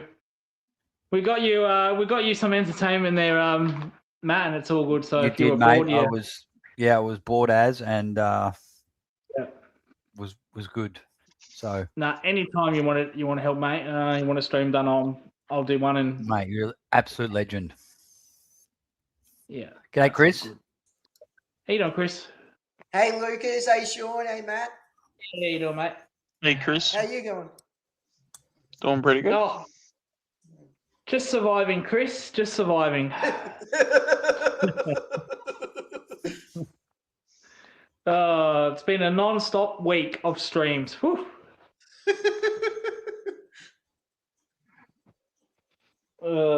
Big day tomorrow. Fucking hell. 10-day stream again tomorrow. Oh, 10 days. So you fucked, Lucas? So you fucked? 10 days. 10 You're hours. gonna do 10 it. hours. Are you going to do a 240-hour stream? Fucking hell. God, God, I hope not, mate. I hope not. Oh, I hope he does. Jeez. nah. Lucas, you'll need you'll need your own data center for that.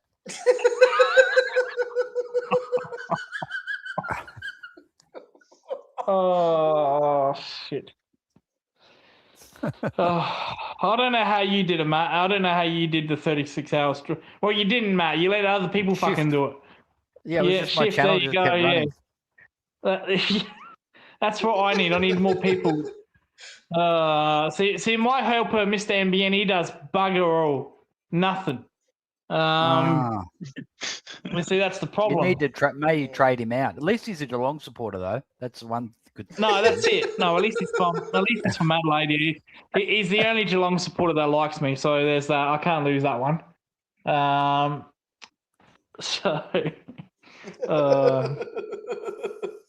He's just a 9 to 5 robot. Yeah, can't do anything after 9 o'clock. So yeah. Do you tradie? NBN installer. That's why I call him Mr. NBN. Oh. So he installs Okay, NBN. well, yeah. So tradie Yeah, hours, yeah. it'd start pretty early. Oh yeah. No, he starts to 9 to 5 every Monday to Friday. Yeah. Oh, okay. Yeah. Yep. Yeah, he's been doing that for 4 years. So yeah. Yeah. Okay, so he's a good man to get you that extra bandwidth, so you can do your 240-hour stream.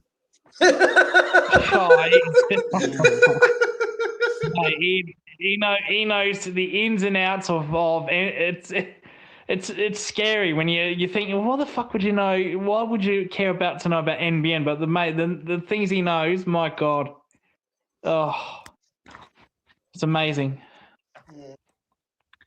It's amazing what people are into, and you think that's boring, and then they talk about like it's the best thing ever, and you think, oh my God, gee.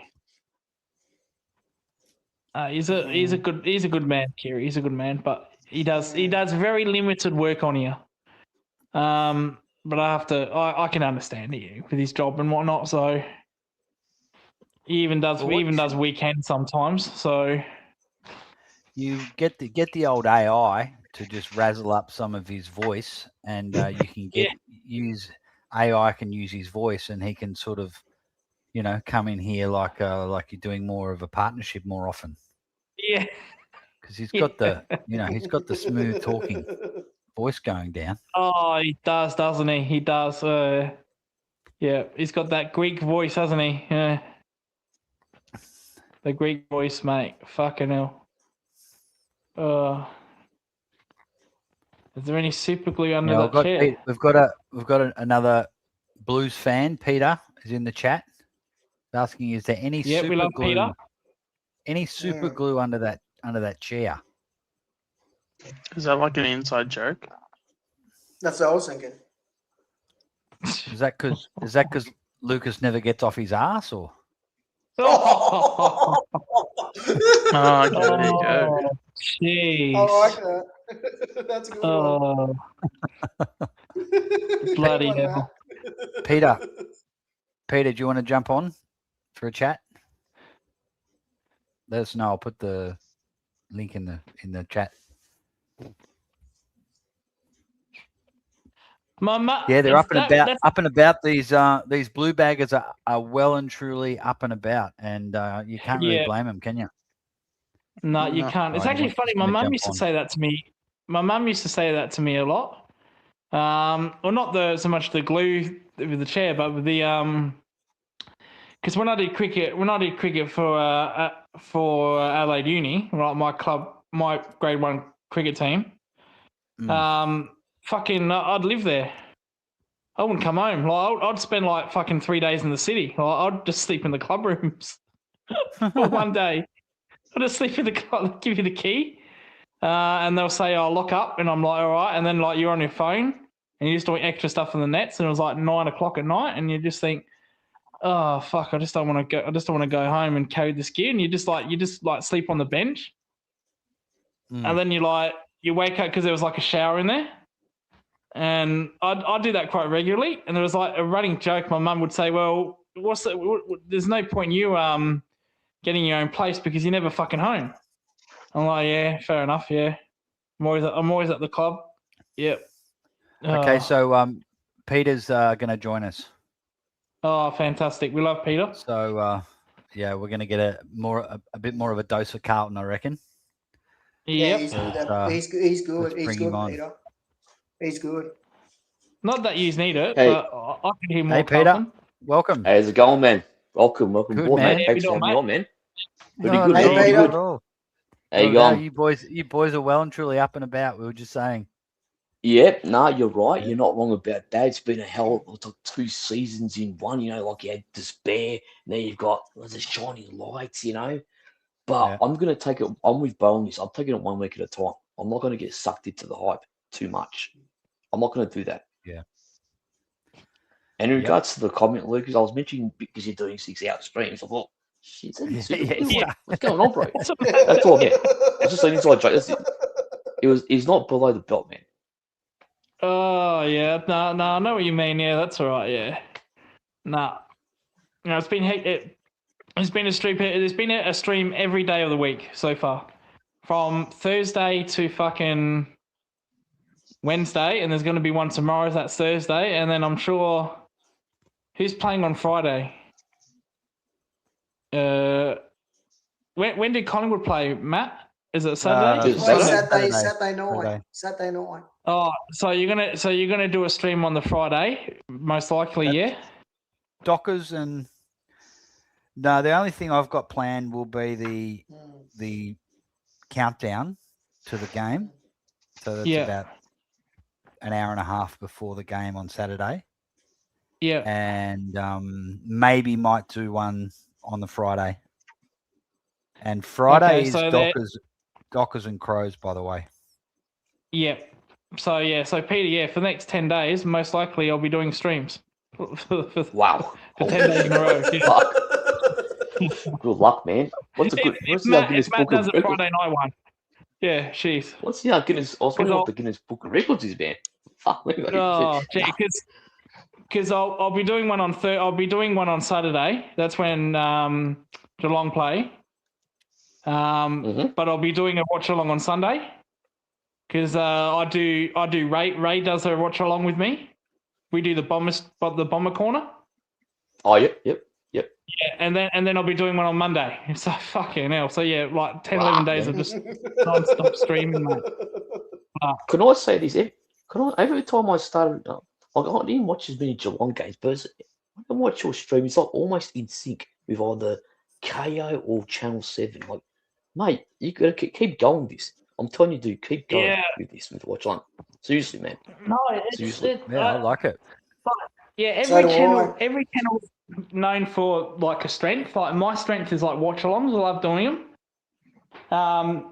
But I want to like get away. Like I want to do the watch alongs, but I want to expand outside of the watch alongs and I've gone to the late night streams, like as you know, and they've just been fantastic for me. Like I really enjoy doing the late night streams. I don't like doing them every single day, which I've been doing, but I really do enjoy where my channel has gone in the last like 2-3 months. You know what I mean? Like mainly, and that's mainly thanks to you guys, Peter, and you guys Warble, for helping me out, and then I'm forever humbled for that, as I told Bo earlier. So no, this has been a great thing that I'm doing. Like 3-4 months ago, like I was content. If you asked me what my mood is toward this, it was like content. And if you ask me now, it's gone from content to very happy. I'm very happy doing these. But the problem is I don't want to burn out. You know what I mean? Like you don't want to be very happy, then you do streams, and then you burn out, and you think, I want to take 2 weeks off, and that hurts the channel. So, but at this point in time, I've gone from content to very happy, and that's mainly thanks to you guys. So, without you guys, I don't do these. So there's just a nothing show. You know, it would be just a watch along, then the odd preview and review show. That's about it. So no, I'm very humbled for what you guys done, Peter, the TJP and Matt and Mick, for the support that you've gave me. No worries, man. No worries. No worries. Absolutely. And No it's, worries, Lucas. you're only going to keep growing, Lucas. Just, you had a bit of a hiccup with those Geelong nitwits, but eventually they're going to Yep. start coming. Yeah. You're going to Yep. find the real, salt of the earth Geelong supporters, and they're going to get with the program, and you're going to really Nah, have a steep trajectory, I reckon. So look, just keep doing what it- you're doing, and if it they would don't be come, nice, fuck but- them. No, that's what I'm saying. Lucas, Like, it would be nice, but fuck it. I've got really 3 good communities that I'm a part of now. So and that's, like I said, it's helped me boost my channel. And like I said, like when I first started, I had 2 or 3, and that was enough for me. I didn't care. But the way that my channel's gone because of you guys, and the TJP, I'm just so humbled with it. I'm really humbled by it. Oh, nice one, mate. Yeah, nice one. But no, Peter, we'll get back to the footy. Alright, man. Alright. Yeah, 31-hour YouTube Diddy party. Okay, very good milkshakes. Yeah, what do you think about Carlton this week, mate? Ah, I don't know about that. I don't know Hot about that. favourites they are. Yeah. Paying $1.40, the Blues. Yes. So I who reckon would've we thought can that? beat them. I reckon we will beat them, but I don't think it's going to be like 60 points or 70. I think it's going to be like a couple goals or less. And I think the Dogs Yeah, I will think that actually too. fight up for it because they lost against North. I know they don't have Yeah. was it Tim English, they don't have Waitman. Mm. But like with the Dogs, right? They might have about a few bland games, like they have 1 or 2. But they got one game they really turn it on, and this might be it. So I'm not going to take it too lightly. I'm going to say, oh yeah, well, put your house in it, blah blah blah. Nah, no way. Yeah, but they're pretty hot favourites, Carlton. So, The pressure's going to go on. The pressure's going to go on us 2 weeks in a row because we were slightly. yeah, it is like a final because you're going to keep winning. It is. It is. If we win this one, we're in the wild card, 10th or 9th. Even if you lose against Faith, we win Dogs. We lose against Freo, we're in the wild cards, no matter what. But if we lose both, we're most likely maybe out. Who knows? It depends on other results. Yeah, because you've got two games on both the Giants and the Saints. So even if Saints have got you on percentage, so the Saints would have to win both games. I think. That we do. And you would have to lose both games. Yeah, that's right. Yeah, that's right. Yeah. No, I think Saints have got a tough game in the last week. They've got a really tough game in the last week. They've got the Suns. I think they've got Gold Coast. Yeah. Yeah. When I reckon their midfield would dominate St Kilda without Nas. I reckon Gold Coast would win that. It'll be tight. Yeah. Yeah. St Kilda's just given up now. They're just like, right, that's us. Mate, spending $10 million, like $10 million to be 11th. My God, man. Fuck. Jeez, man. I hate to be there, man. Wouldn't you love to live by the seaside? By the seaside.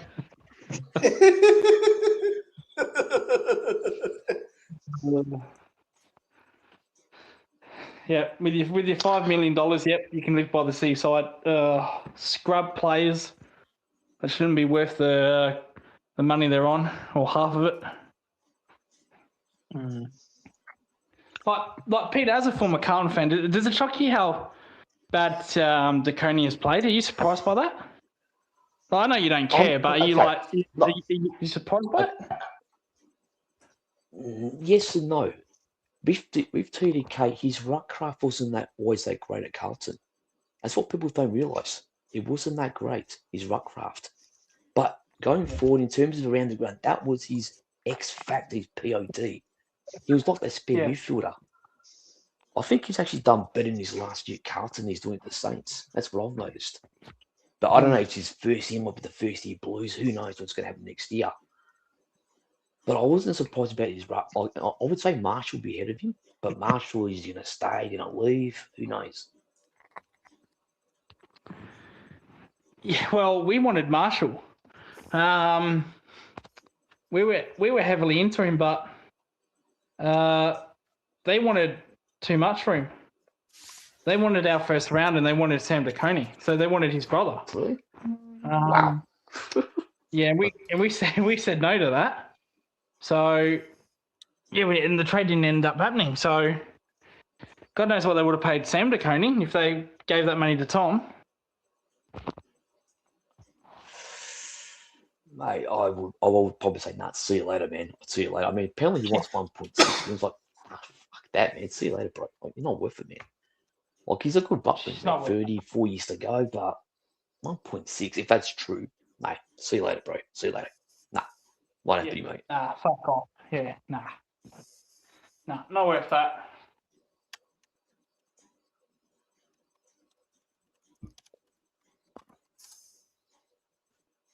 I reckon he's a B grader, Void. Tom DeConey's a B grader, yeah? I think probably B grade, B plus at the most, but A Yeah, I grade agree not with yet. that. What are Not they yet, paying A him? grade, no, not 1.8 St Kilda apparently per year. Oh, that He's hurts. not Yeah, that's worth what they that. paid. No way. Yeah, that's what they paid. We offered Yeah, him was that's what they paid. 1.1 to No stay, way. right? We offered him Yeah. about 1 to 1.1 to stay. And thank God, mate. Look, I don't blame him for taking. Look, I don't begrudge him, right? With Silvani, it's a different story, but with TDK, I don't. I mean, I'll take the money. If he's set for life financially, right? Yeah. He's set for life. Well, why wouldn't you take the money? But what's that forgotten other player, Flanders? He's on about 900K, isn't he? Wow, 900. Jeez. And then he's not even fucking playing. He's only played like 10 games because he's been out half the season with an injury. Jeez, it's the way it's sabotage your team, mate. Fuck it, oh man. Jeez. Well, Liam Ryan on probably 800K. yeah, Liam Ryan's been good for him.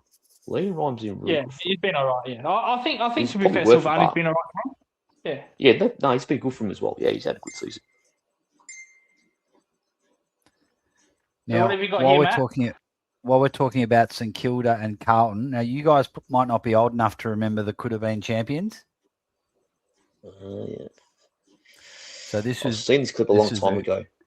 Greg Champion used to sing a lot of their songs, so the parody songs. So this is one about in the early 80s. There was a whole raft of Carlton players when their careers were sort of done, they'd go and get a game for St Kilda. Cheselenko, Marku, you had what's his name again? Wow Jones. Yeah. McConville. Oh, fuck, there's a few others, man. So this was Corker-Mills. a request. Oh, yeah, fair enough. So, I'm gonna. It only goes for a minute. There's a bit of a talk. There's a bit of talk back before it. So let's have a listen. Yeah, no, man. Yeah, Go for it. Matt, play it. Go ahead, please. G'day. Yes, okay. Who's Massive. Hello, Massive. Where are you calling from? I'm calling from Moorabbin. Oh, right. In anticipation for the big game on Monday. Oh, yeah. Yeah, how's things going? Oh, good. Good. What? We got Plugger staying with us. Tell you what, though, I wasn't happy with Plugger's condition, not one bit. What? Why? He's got rubbed out, right? He's come down to our place. I said to him, mate, you are so underweight. Here, I gave him a couple of family-sized pizzas, Yep. couple of dozen cans, Yep. sat him down, said, you eat that stuff while I make your lunch. If you're a blue, you don't know where to go to. Why don't you come down with your mates, playing for the Saints? Easy kicks, good conditions, good paint. If you're tired of media complaints, come and join the Saints. Dressed up like a million. Oh, jeez. I'm thinking Liam Stocker, Jack Silvani, TDK, Paddy Dow, mate. Oh, Paddy Dow. I forgot about that. Yeah. And Jack Carroll. Bloody hell. Those are Almost like a St modern Kilda's twist. at Carlton, eh? Yep. Carlton B, mate. Carlton B.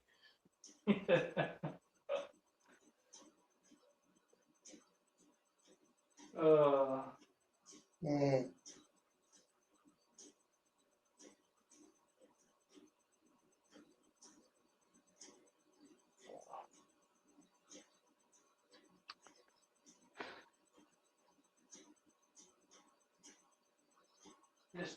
Just a nothing.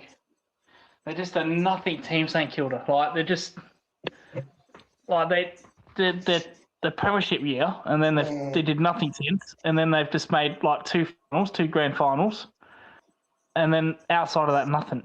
They're just a nothing club.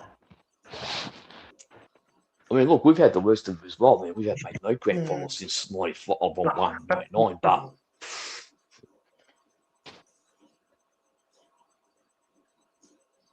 Well, the thing I don't understand about them, why they keep going for these, high free agents. They're a shit club. Stop going for, giving all these players this much money.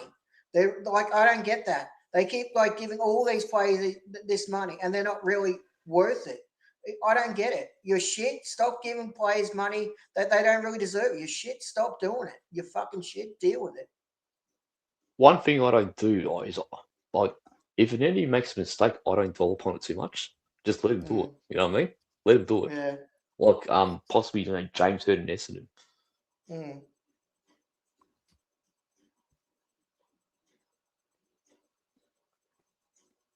Well, I don't know. Would you care about James Head being at Essendon? Like, you wouldn't give a shit, would you? I wouldn't. No. No, I wouldn't. Nah.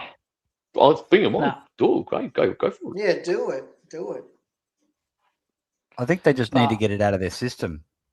That's right. Yeah. They need to just take them a couple of years to work out it's not going to work, and then they'll say, okay, see, it didn't work. Shut up about Hurd. It's done. Yeah. Yeah, great. Yeah. They It's need to like, get off. We've heard right. Okay, so if they do it right, it's like with Voss, right? Because when Voss came in 2022, right, it was 8 years since he's actually coached being a head coach. So it'll be a very similar situation with James Hird. He hasn't coached in 2012, and then 14 or 12 years, like 14 years later, or it's 15, you'll probably coach Essendon.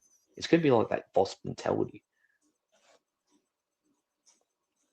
Yeah, it's amazing how quickly the game moves on. And I think that's why Tasmania might not have, why they went for Hinkley instead of Buckley, because Hinkley is not really out of the game for more than a year, where Buckley's been out of the game for 5 years. Yeah, 5, yeah. Yeah. Yep. So and Hinkley was rebuilt. Like he transformed Port Adelaide. They were on their knees, and look what he did with them. Okay, he didn't make the grand final. But I think, like, in a way, when you're with a new team, it is like a rebuild. Like, it's day one. So I think they've gone for the best coach for the best situation, which is rebuild. And I think Ken Hinkley is that man, and he loves a rebuild. So I think they did right there. I don't think Buckley likes a rebuild level. I don't think he'd be that person. well, that's why it surprised me he wanted to go to Tasmania. So you would be thinking that the Buckley is righto. If he gets back into coaching, he wants that ultimate success. He goes to Tasmania, you're what, 5 years at best before you're competing? Yeah. So I think they gave it to the right guy. But I'm not sure Buckley's going to get another chance, though. Because like Hurd, he's been out of it for too long. Yeah, but what with Buckley? Like he was the odds-on favourite for many weeks, like for a year, and then all of a sudden Ken Hinkley comes from nowhere. So what changed? What made them go off Bucks and then go to Ken Hinkley? Is it I've heard someone theorise that what got Ken the gig, and this I'm not supporting this either way, but what supported Ken was that they said he had charisma. And when you join one of these fledgling teams, like someone like a Sheedy, because they saw Kenny Hinkley was doing the special comments on the footy, and I think he's a bit of a twit myself, but what they were saying is, oh, look, he's showing that he's got a personality, and when you start with a new club, founding a new club, you've got to be a sell to the media, and they're saying Bucks is a bit too dry. So Yeah. maybe Bucks might have been a better coach, but Hinkley had that sort of all round, I'm going to sell the club sort of thing. But maybe that's why. Because maybe they thought Kenningley would be better rebuilding than Buckley. So because Buckley's not a rebuilder, Buckley is a coach that would like to take over Chris Scott's job, a ready-made Oh, team. Yeah. So, or probably a Collingwood again, Wobble Yeah, team that's maybe. around there, Not right. Yeah. and he doesn't have to do much rebuilding. I like it that he went But to how Geelong. was- I think that's good. Yeah. Hopefully he stays there for a year or two. Yeah, and he can stay there for as long as he wants. No. Yeah. No. So I'm guessing you guys are not keen on having him back then. Fuck I'd no. rather Is that, him is than that, is Fly. that No. clear If enough? If it meant getting rid of No. Fly, I would, because he'd have more selection integrity, and Yeah. you would think Would he? that Would he have more has- selection integrity? I was going to say that. Was he good with the kids? No, Not really. I don't agree. I agree with that. I can't Because remember. he, I was he- his. I because- was his. because I he was was his. playing.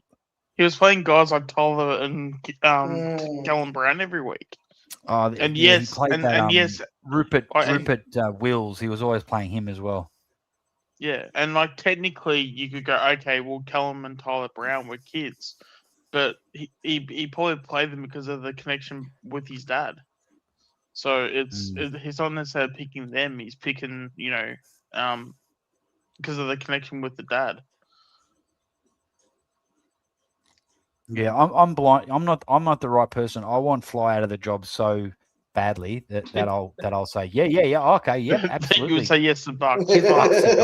Jesus, that's Yeah, a absolutely. Like I draw the line at that Carlton bloke that we're not supposed to mention the name of while we've got the boys on. No, it's mate. That's the best, mate. Draw the line at that bloke. He's worse. He's the only person that Fly is better than is that bloke. Oh yeah. But they come from like- the same school of coaching. Yeah. Because I Well, I will should say say this, yeah. I do think Yes. Kinkley's a good fit at Tassie. Because I Yeah. do think that he's because I mean, even just the last few years when he's had Horn Francis, like I feel like he's been really good for his development, and I just think that you probably want a bit of a coach that's a bit of like a father figure, because you're probably going to have a shit ton of kids coming through. So you probably want you want that like father figure at the club, and you want like someone that's going to be tough enough to where he's not going to tolerate shit, but then also like I guess nurturing enough where he's going to want them to like succeed. Because I think talent wise is not going to be their issue at like any point, because I think the AFL are just going to throw them so much shit their way to the point where it's going to be near impossible for them not to make finals within the first like 3 years. And then it's just a matter of Hinkley just not getting in the way of that, but then also encouraging it and sort of making sure it's like, okay, this is how it all works, blah blah, all this stuff, but you go do what you do, and everything else off field, I'll take care of all of that. I feel like he could potentially do that, and then if he gets some good assistant coaches around him and stuff, because he's already got like Lappin, he's already got former Lappin's Richmond good. dude, and I've forgotten his name, so they've already got plenty of guys. Derek Hine is a bit sort of but he's not too bad when it comes to actually picking at least like midfielders and your more smaller players. It's just you sort of need someone to come in when you're trying to pick a key position, because you can't do that to save his life. But now, did you see what Milkshakes is saying here? He said that Hinkley set up the Gold Coast, and then when he left for Port, Gold Coast went downhill. So was he an assistant? There under Stuart? I can't remember him either. Or before that? I guess he must have been. More information, Milkshakes, and we'll come back to that. I guess he Yeah. was Boydoid- watching it because he was at Port for what 10 years. How long was he at Yeah. Port for? Tassie also alluded that what attracted them to Ken was that he never lost the players at Port, even after they announced he was going. Correct. Yeah. I bet the players loved him a lot. They did. I noticed that as Yeah. well. Yeah, well, that Yeah, was he's one of very the big popular. things that they did was that when Very they popular with the players. were advertising him, they were going hard with the whole, if you're, if you're under the wings of Ken, he'll always look after you. He'll always treat you as his own family member and things like that. So they went really hard with that, whether if that's true or not, or it's just media I think- BS. But they went pretty hard with I that think- narrative. Now this I is think if what I Kenny want was to. still up, I reckon Butters would stay. They were that close. Yep.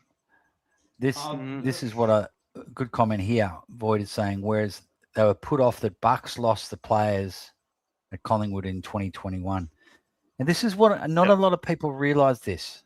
But everyone just thinks Mm. Fly is this genius coach. Mm. He already had a premiership list. We'd gone Yep. close in 18.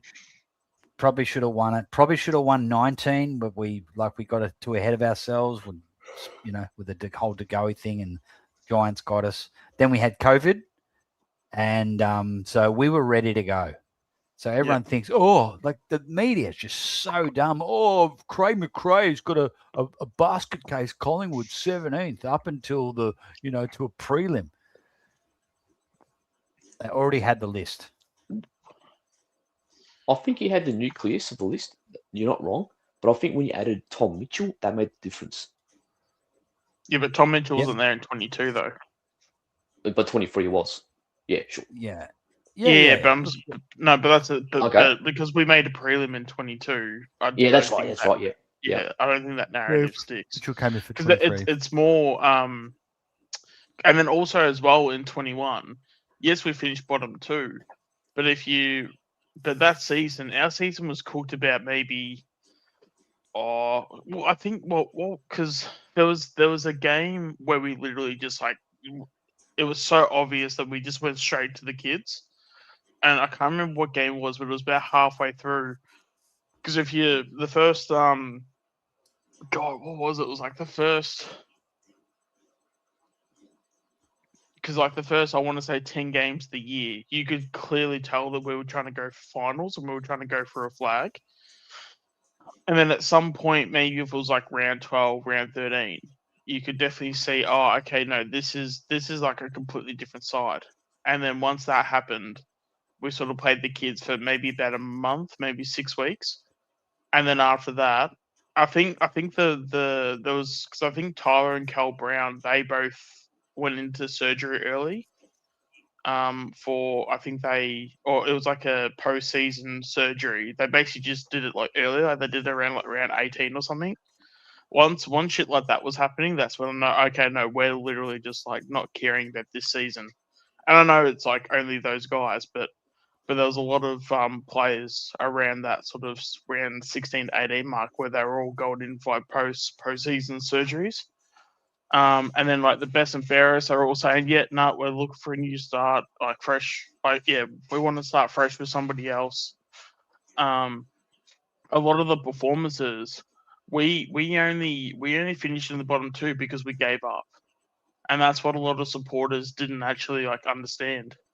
So when we actually went into 22, the list was always maybe a top 6, team. But because we had a fresh start, we had Fly coming in, wasn't playing the defensive game style, and it was a bit of let's sort of start with this sort of, because one of the first things that Fly ever did was, let's actually embrace mistakes. Let's actually take the game on, have a bit of fun, let's get some identity going. And it's exactly what Fraser's doing right now to the Carlton team is what we did. I've noticed as well. I've noticed Fly. it a lot. I'm thinking, is that the Master versus Apprentice? Say if we played finals in wildcards, the Master per se, it could be. Well, Fraser's never been the Apprentice, but he has always been around the club. He was our VFL coach for 2 at 2 years, I feel like. So and then he was like around as like a development coach and stuff like that. I don't know how long he was exactly. He wasn't there when Fly was there day one, I'm pretty sure. I think he came a bit later, whether if it was like Don't know, you guys maybe had he Benton was. Bolton. You had Benton Bolton as Yes. assistant. I remember that Yeah. very well from Carlton. Yeah. Yeah, And and I think- Bolton was a big loss too. Bolton was a big loss. Because yeah, a lot of the guys we have, like they don't challenge. I feel like Fly's gotten to the point where he's gotten so much power within the club. No one challenges him. Like, because if they did, like we actually would have seen a far different season than what we've actually dished out. Like you do have like Leper, but I don't think Leper's that much different to Fly. I just have And this like gut Sean- feel that, yeah. Sean, not only does no one challenge him at the club, no one challenges him in the media either. No, and the media is a weird one, especially when the media love to go after us over fucking anything. That's the most strangest part. You know, anytime like DeGoey was out of line, they would like hop on him like a seagull on a hot chip.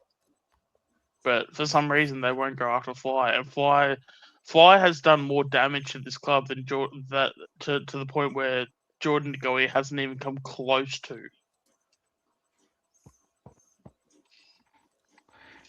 So When yeah. when did Josh Fraser join Carlton, Peter? Okay. It was actually last year when Okay. Graham Wright came in. So he kind of had him behind the scenes, right? And then he puts him as Righty knew. assistant coach. Also, Fraser was there prior to that, a couple of years prior, before we went to Collingwood with you guys. He was there as a VFL coach. It's his second stint. The Righty got him, and then Righty got him Yep. back to you. Yeah, I think that might have been the plan all along. Who knows? But there's a difference between No, this it and actually David happened T. because Collingwood didn't give him an offer, like a contract offer to stay on. Really? And Graham Okay. Wright swooped in and basically gave him a contract offer. Idiots. Well, there you go. There you go. Yeah.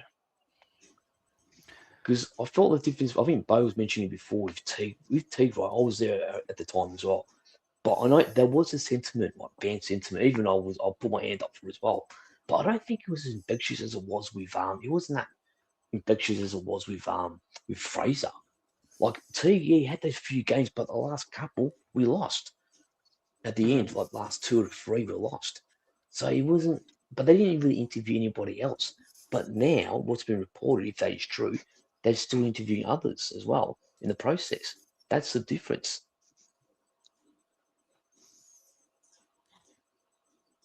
They don't want to go down the same mistake as they did. I guess that's probably their thing. That's right.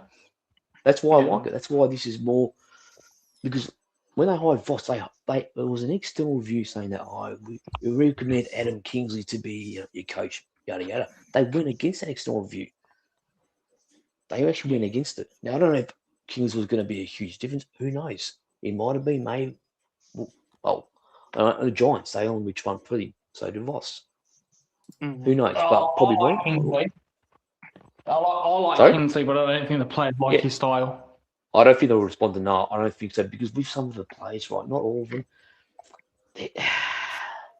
we're nice. Well, without Harry Dean, Taylor Byrne, and a few others, we were too nice, man. We were too fucking nice. And it wasn't. I don't care about what you do outside the field, but on the field, you're too bloody nice, mate. Like, come on, this is a bloody battlefield for crying out loud. Show some mangle, eh? Yeah, sorry. Hey guys, do you want to do a ladder predictor? Sure. I'll go rephrase for that. it. I'm gonna Yeah, do. I'm gonna do a ladder predictor. All right.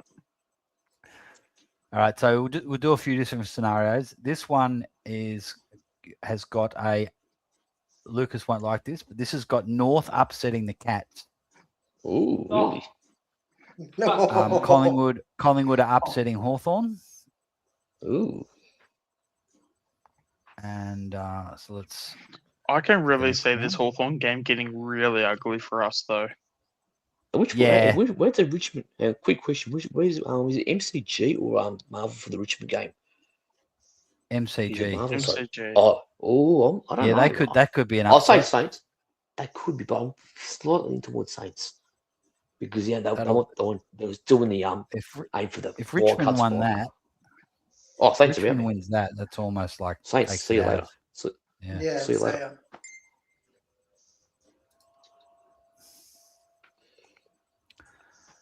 Okay. Give that to the Crows, and that knocks out GWS. Mm.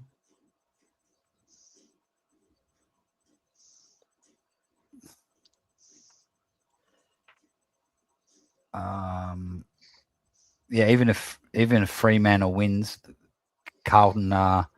This would be Carlton Yeah. and Geelong playing in a wild card. If Collingwood can beat the Ooh. Lions, let's change this and see what happens. all right. See Yep. what happens. Oh, Here we go, mate. yeah, Here we Collingwood, go. Carlton. If we Here we go, if mate. we This is what the AFL wants, bro. Like, give it to me. I actually think they want us both playing separate wild cards because then you got two Really? 90,000. You got two 90,000s. Yeah, because it's That could more be the about the case. money and not about. I mean, the fans would want a Collingwood Carlton game, but the AFL would want money, and the money is a Collingwood game and a Carlton game, getting 90k each. Yeah. Look at the odds for that for the premiership though. Let's Collingwood have see. got Carlton have got better odds than Collingwood. Now, Huh? let's say if Collingwood lose both games, what's going to happen? Oh, it's still the same. Doesn't change it. Really? Oh. So if Collingwood loses both games, Hawks and we're playing Carlton. Shit.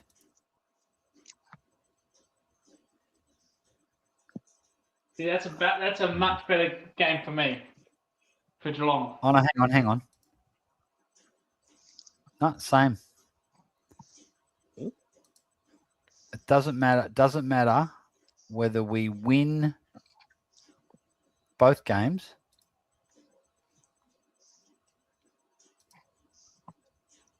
Yeah, the only way Collingwood Melbourne's needs to been top win four. both games, or they're playing Carlton in a wild card. Ooh. And Melbourne Thanks, finished in the yeah. top 4. Oh no, in this scenario, Collingwood's playing the Doggies. Oh. Yeah, I feel like out of Doggies, Geelong and Carlton, I think I'm taking Carlton. Because I don't know why, but for some reason, Doggies scare me more than Carlton do.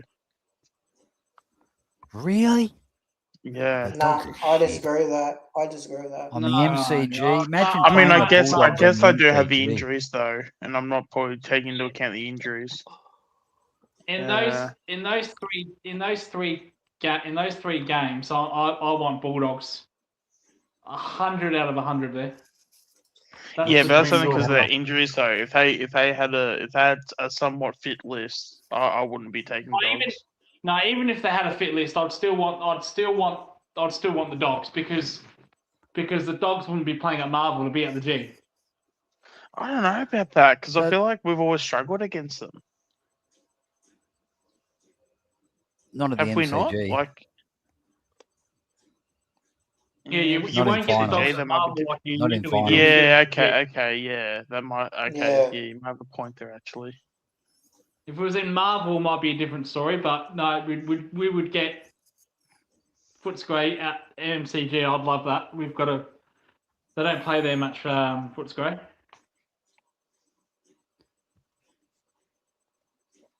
Yeah, I'd probably favour Geelong over interesting. Western Bulldogs, to be honest. Yeah, I'd probably slightly edge.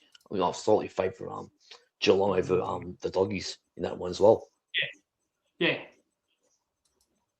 So how many Exactly. injuries do like the Dogs have? Because they've got, have they still got a ton of injuries still? Yeah. Darcy, Norton. Sorry, not Norton. Reitman, Trelaw, English. Donald,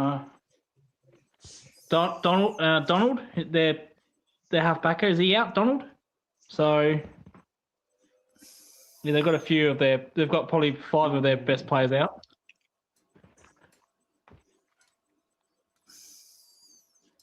If you want to count, I'm Treloar, definitely like Gold Coast scares me the Gold Coast. Fuck's sake, Geelong scares me the most. Yeah,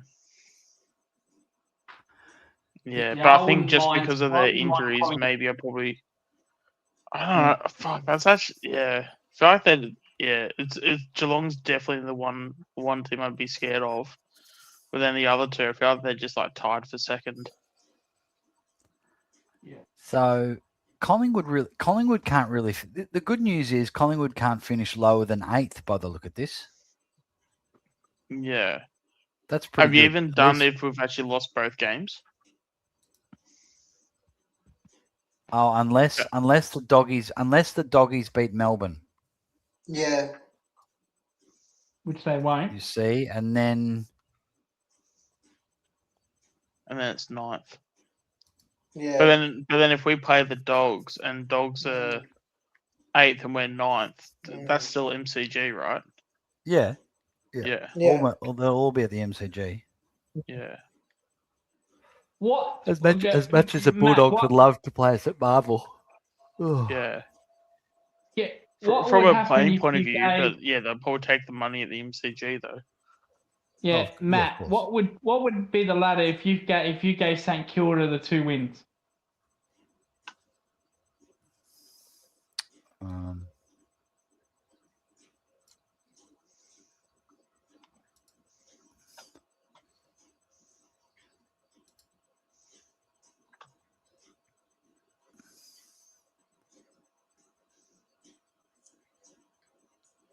Oh, they're playing Brisbane this week. They won't beat them. They're still finishing 11th. Okay. Yep. Okay. Yep. All right. Only if Carlton loses their 2, they'll get in the. And if Dogs lose their 2 too, if they could get them. Exactly. What about with GWS if they win their last 2?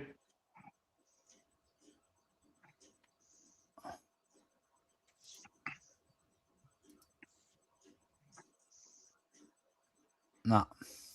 It wouldn't matter. Okay. So the finals are pretty much set. yes. Yep. So Well, what, there you go. what's interesting? What's The that? AFL has said, "Oh, we need to make things a bit more interesting, because we want to give these teams that are just out of the 8, give them a chance." And so, in previous years, this would be really interesting because you've got these Cats, Crows, Collingwood, Carlton, Western Bulldogs all fighting for the 8.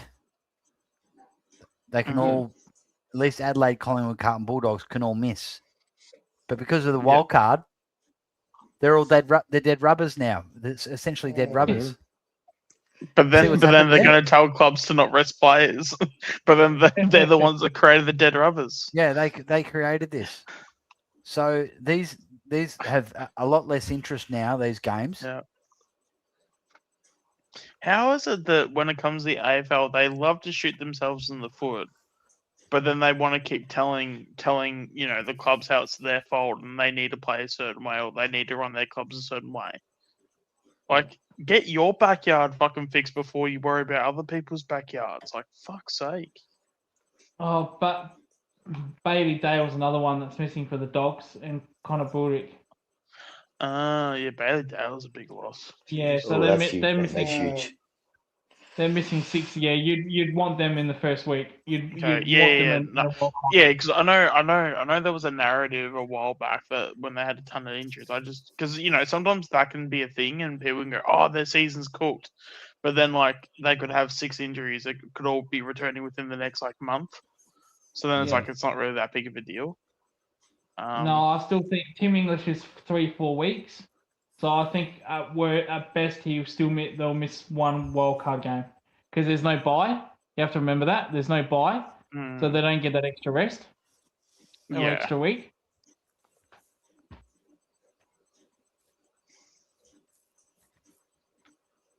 So if someone here did a 2-3 week injury, you're fucked because you don't get that week off. Yeah. See, that's the thing with the wild card, right? It's technically not like it's really a top 6, not really like it was top 8. Because Yeah. again, if you're 7 between 10, you got to win 5 games to win the premiership. Yeah, it makes it Yeah. harder, doesn't it? It does. But like I feel like it should be like that though. Like if you finish like 7th, 8th, 9th, 10th, it shouldn't be easy. You should have the hardest path. See, look at the fucking dogs. Look at the dogs. Warboy, if you take away the dogs, take away one dog's loss, what does the ladder look like? But what about both losses? Oh, they're both losses, are they? Yeah, Okay. give both losses, maybe they miss it. No, just the one. Just the one. No, the last one they See, won look- because as the form Yeah. has lost win. Yeah, see, I'm look talking at, about, I'm talking about if they lose both games, do they miss the finals? No. Doesn't no, look it. no. Mm. See, you This you, is pretty you'd- big. you'd This be- is pretty big here. This game here, Yeah. if the Mm. Dogs can beat Melbourne, Mm. if the Dogs can beat Melbourne, that is huge ramifications for Carlton. Because if Western Bulldogs win Ooh. that under our Ooh. scenario, Carlton have to go to Adelaide Oval. Ooh. Well, What yeah, would they that's prefer gonna be LA, to do? mate. Adelaide like at a the 60 Adelaide point. Oval or Collingwood at the MCG? I'd take Collingwood, man. It'll be. I'm sure you I mean, would. or even. I'm sure you even Sure you would. And we would much rather get the Doggies Oh, you know what? Yeah, I'd I rather think get doggies. That's what's going to happen. Yeah. Western Bulldogs Yeah. are going to upset the Melbourne. I think that's Yeah, going to happen. I know agree. this is like a tad like off topic, but like with Magpie Mark with the comment he just has here, wouldn't it be cool if whoever misses out on finals? So obviously, when you would have the finals bye, imagine if we had all the teams that didn't make finals, they all play in like a lightning round, but they play off for the picks, like they play off for draft picks. So whoever basically wins like the lightning round, like it's like, so if you win it, you get pick 1. If you come second, like pick 2, 3, 4, 5, all the way down to like all the picks. Because I wouldn't mind if we could actually like if we could be in a position where clubs could actually earn like their picks in the draft. I feel like that'd be actually pretty cool. And then you just have the top, whatever it is, the top 10. That's just locked in, or wherever they finish, that's all locked in. So they get those picks, whichever they are. Hello, Mercedes Benz.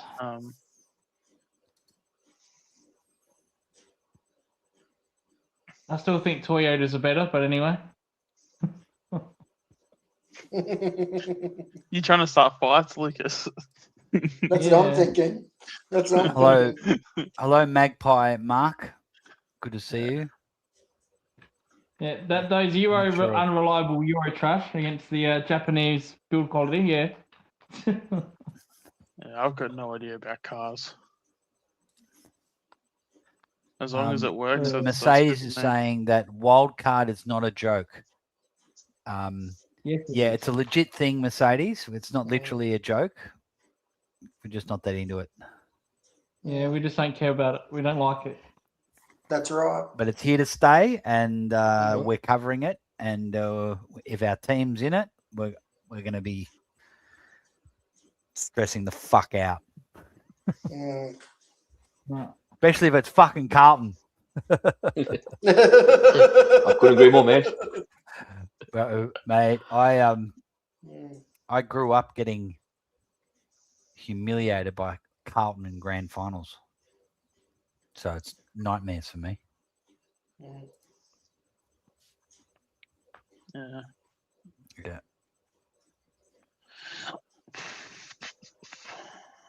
But yeah, so that was an interesting exercise, wasn't it?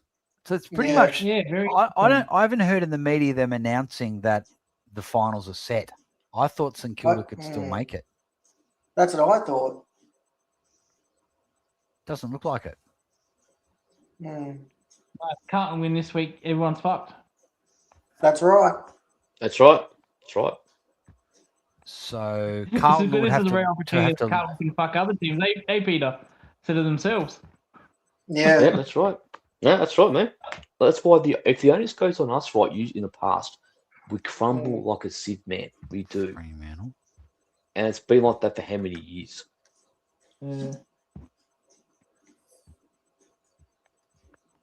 What was your expectations of the season, Peter, before 13th. it started? 13th. Okay. Because we've trained Kerno, Silvani, TDK. It was always going to be that short-term loss. Of course it is. You don't know how the team's going to under that. Oh, Well, in terms of wild card, I think. Well, I was looking at it like, okay, when Fraser came in as an interim rival, take it 4 weeks at a time, that 4-week block, right? And to me, just preparing for next year, that was kind of like my expectation going forward. But it's kind of, usually my expectation is like, you got to at least go deep into September, right? Every single year, or premiership, right? Yeah. But I think this kind of changes a bit because of the way the season's gone.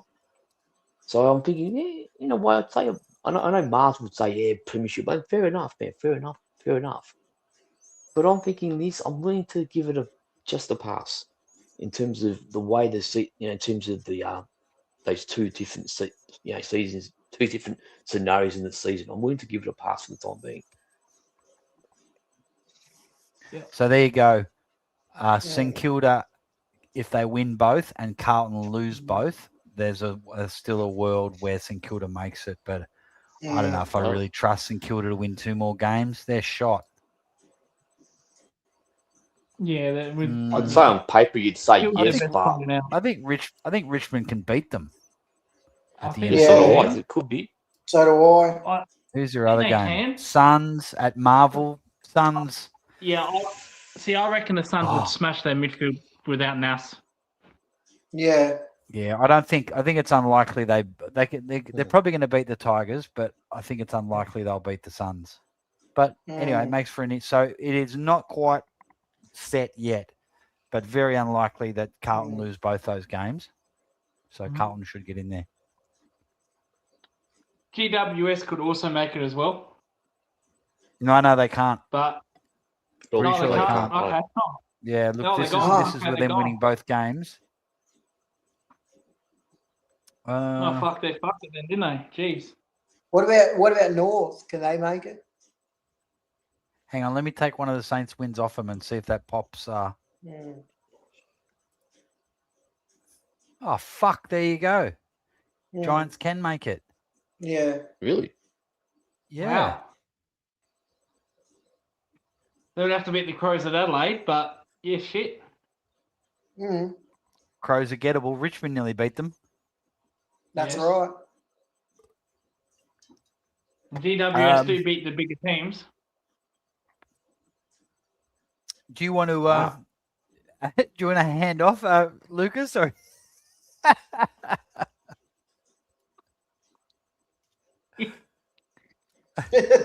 you've gone from 2 hours ago. Oh, I'll let some people come in. I'm going to drop off to now, like contemplating doing another late night stream. No,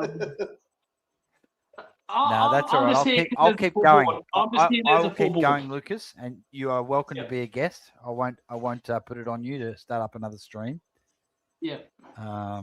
You guys happy to keep going? Yeah. Yeah, that's fine. Okay. Always. Yeah. All right, cool. I'm not We'll fast. keep going. To be fair, Matt, I'll probably drop out now and I'll listen. Okay, mate. Thanks for joining. Okay, in. well, No worry, mate. I appreciate it. See you Appreciate later. it. Thanks for connecting with Bo as well. That was great. It's good to have him on. No, all good. Have you got Instagram, Matt? WhatsApp's I do, but WhatsApp's better for me if he's. Oh, because I was going to say I'll just give you Bo's Instagram, but I'll give Bo's WhatsApp to you. So I'll speak to him in the morning. That's great. All right. Yeah, if he's okay with that, that'd be good. All right then. No worries, mate. Good night. Thanks for having me on. I appreciate it. Anytime, my man. Lucas. See you later. Cheers, mate. Thank you. Thanks. I'll see you, Peter. See you, mate. See you, Chris, and Bye, mate. Sean. Yeah.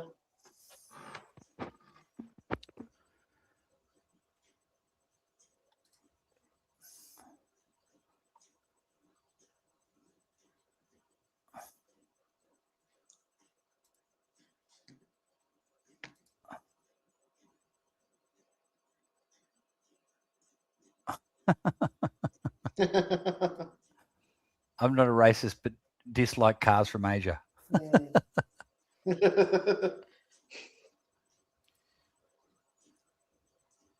Hey Matt, I was going to ask you, can North still make it, or are they done? Oh, I wouldn't have thought so.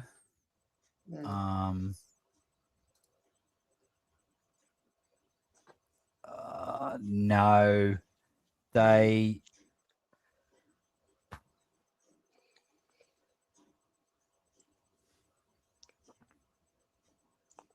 I think. Let me give them a couple. I'll give them a couple of wins. If they okay, so let's say they beat Sydney Swans. And who was the other? I've given them wins against Geelong and Sydney, and they still don't make it. No. I think it's the percentage that will stop them. You see here in this scenario, they're equal on points with Giants. Oh, sorry, I've stopped sharing it. But just to under this scenario, I've changed it. I'll put it back. Hang on.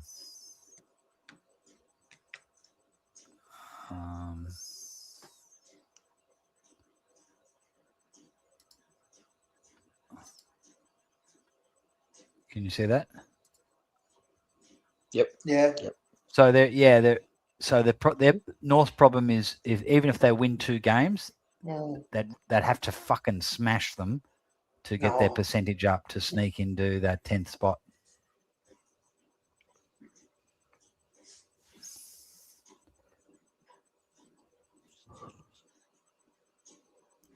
Oh.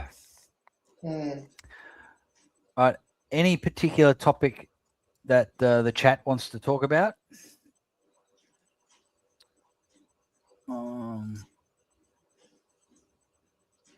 Collingwood and Melbourne got the worst country zones from 66 to 67 to 88. Footscray was down where I'm from, Gippsland. Greater Western Sydney. Waste of space, absolutely. Get rid of them. Get rid of Gold Coast. Why have we got them? Sucking up resources. They should have put that franchise to either Cairns or Townsville instead at the time, like Gold Coast. Yeah, I agree. Put it where there's some no one's interested in Aussie rules in Sydney, let alone Western Sydney. It's just a niche little eastern suburbs thing that the Swans have got. Oh, Peter, Matt, question for you. Yep, Al. Void's asked you if you regret recruiting Juddy. Oh, I'd say in hindsight, yes, probably yes, because I mean Kennedy, they got the pick to get Chris Marston at the time, and you seen it. I mean, Judd, okay, he lifted us right, but it was only Judd at the time. We didn't have that. I mean, we got rid of Fev, right, and we still played finals, but we weren't really there yet. It's like with the if you look at West Coast Eagles, yeah, sure, they won. They were 2 grand finals, won the flag. So I would say we'll favour definitely favour West Coast Eagles. They won the trade, and I think the Kerno one's going to be maybe right now might be the antithesis. Who knows what's going to happen with that? Even like first year, okay, Sydney they're going to be second. Chad's going to get the Coleman medal, but it depends what he does in finals.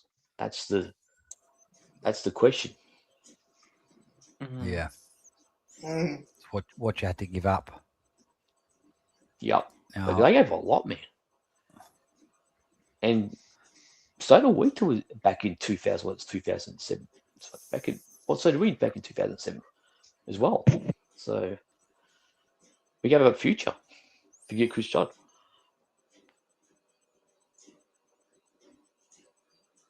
Matt, do we want to talk about the kid that's going to play in the VFL this week? Because we've got I'm blanking on his name. I think he's a midfielder, and he's going to play for the VFL on the weekend.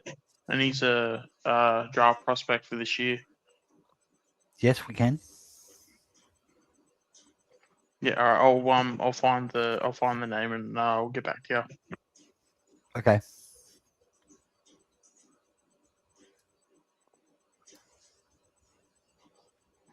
I don't care who wins as long as it's not Hawthorn. Yeah. There's a lot of teams I don't want to win it. I'm only if Collingwood doesn't win, I'd be okay with Freo winning. Yeah. I still haven't given up on Brisbane Lights. I haven't written them off yet. I Oh, know Freo's a favourite.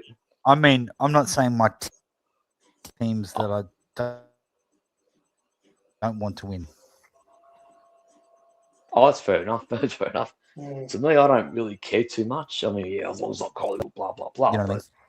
Brisbane is still Yeah.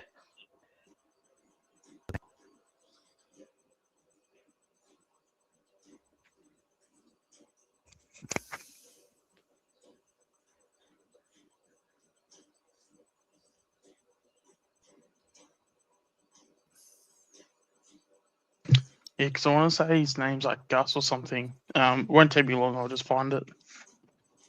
The is he an academy player?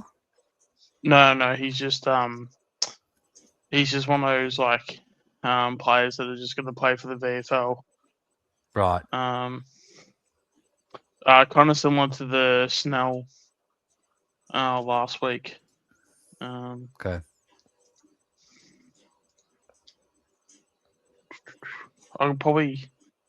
Okay, yep. So I can probably try and find a video of him with his like highlights if you want. But we'll just have to probably not make it full screen.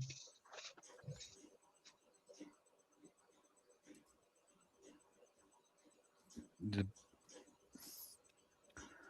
tall mid. Yeah, he's What's the- 180, 188, I think. And what's the buzz around this guy? I'm not sure, but I've got his name though. I'm just typing into YouTube.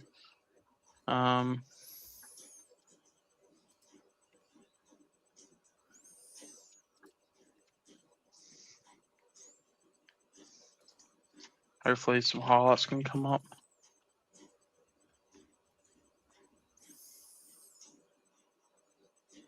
Nah, just Josh Kennedy comes up. That sucks.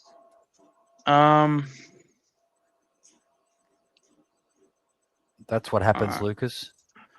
Yeah. If I change that ladder to Collingwood winning 2, they finish 6th, and then Geelong are playing the Giants. Well, I wonder if that would be at Geelong.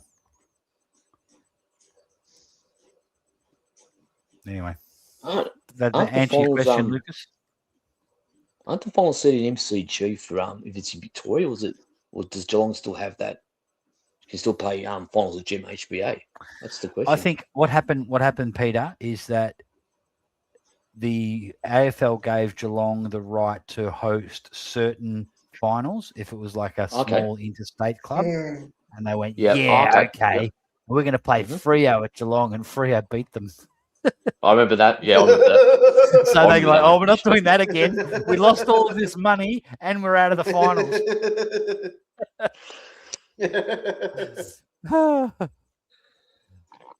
Yeah, so he's a midfielder. I'll get his. I'll do the draft. The rookie me. It won't probably say much, but All right, you're going to hold the reins for a bit, Sean. I've got to do a little bit of housework. all right. Thanks, mate. Yeah, 186 centimeters.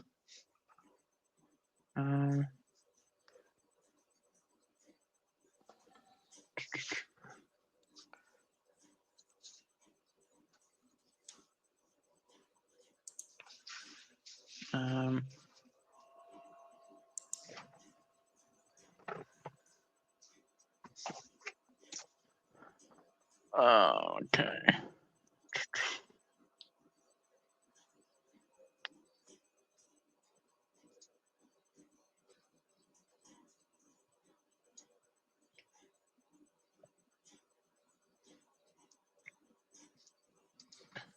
No, there's no footage of him. Damn. Okay.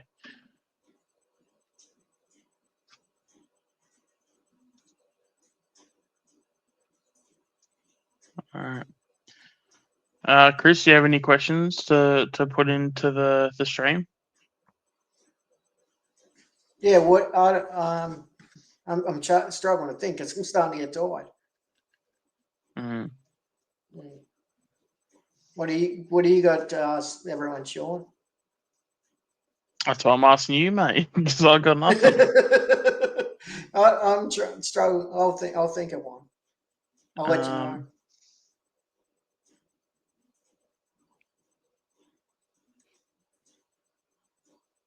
Well, how many do you think your man squad when you'll go on the weekend? Disposals. Yeah. Oh, I mean, there's got to be a game where he gets, like 80% game time, right? And surely he Fucking gets like, oath. I wanna say he gets like a 30 disposal game at some point, but maybe it's a little bit too little, too late.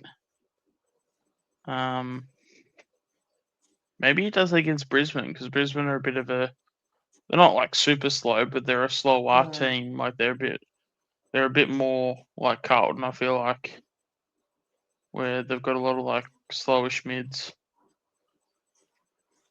Maybe he gets it Well, there and I he would uses his love pace. to see Gus do it. Have 30 disposal game, one game. He's not going to get 30. Mhm. He won't get 30 because he already looked cooked on the weekend.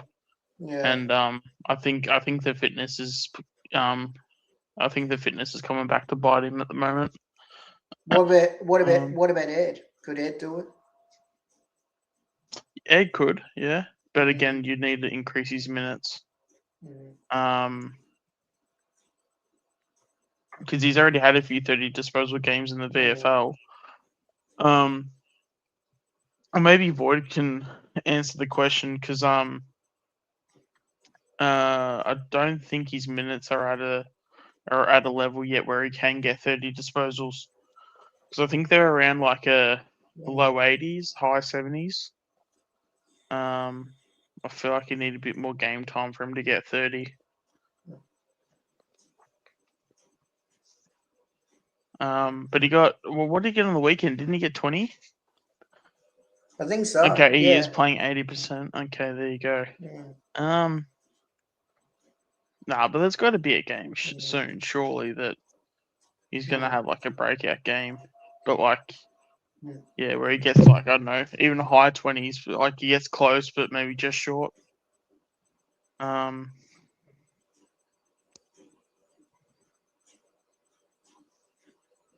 Yeah, that game was insane. Where Swad's got 20 off, only basically playing half a game.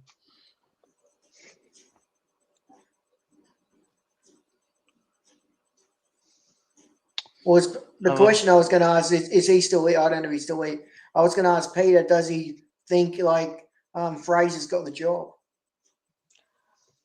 I think he probably most likely will get the job, unless something happens. Unless he says no, but I think most likely he's got the job. It seems pretty obvious at this point, yeah. Like it sounds like it's a bit of a.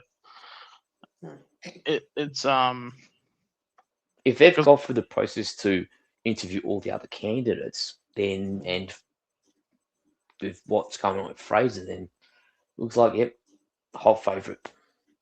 Yeah. But it probably won't be released until the next couple of weeks anyway, so it's not going to be like tomorrow, anything like that.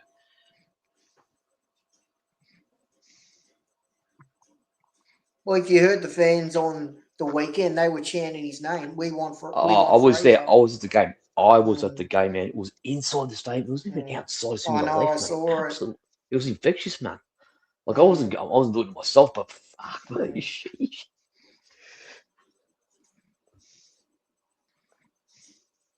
Yeah, no, Void. Like as I said, I think it happens. But in terms of his like minutes, though, well, it's kind of good that he's gotten up into the 80% mark. Because there was a one point where he wasn't it only a few weeks ago where he was around like the high 60s or something, high 60s, low 70s. So I wonder if that's always been a thing where maybe like when they get minutes, like if they know they're going to be midfielders, but they slowly progress them through because they're still gaining fitness or whatever. I wonder.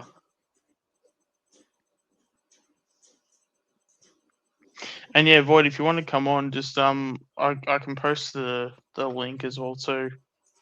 All right. All right, there you go. The link should be there. If my internet wants to work. There we go. All right, there it is. Do you have any more questions, Chris? Well, I've always got questions, as you know. How do you think Membury and McStay will go this way? Oh, all right. So who do we have? Hawthorn. Yeah, Hawthorn have got a pretty solid defense, right? Like they've That's got right. Battle. They've got dude from West Coast. Mm. God, what's his name again? Barras. Barras. That's it.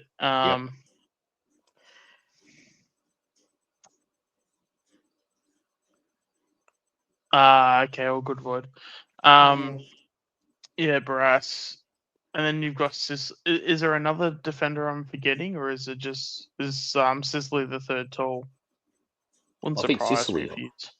Was it Sicily? What about Battle, feel like there is- Barras, and I'm trying to think who else. I feel like there's another Impey? one. Impey? Impey's The not halfback tall flanker, though. Yeah. No, not tall. I'm talking about Amon, they've got the impact there. Yeah. I'm trying to think if I feel like they've got there's anyone tall. is there a tall I'm forgetting, or am I just maybe I'm I'm trying thinking to of like think. Hardwick because Hardwick can play. Hardwick. Yeah, maybe that's it. Hardwick. Yeah, Hardwick. It's Hardwick Hardwick. That's can what I'm like thinking. play. Hardwick. He can play tall even though he's not that big. Hmm. McStay would kick 4 or 5. Yeah, well, he's been in really good form. It wouldn't surprise me. So then who's the matchup? So with Barras, who does Barras? Would Barras go to McStay? You reckon, Chris? Yeah.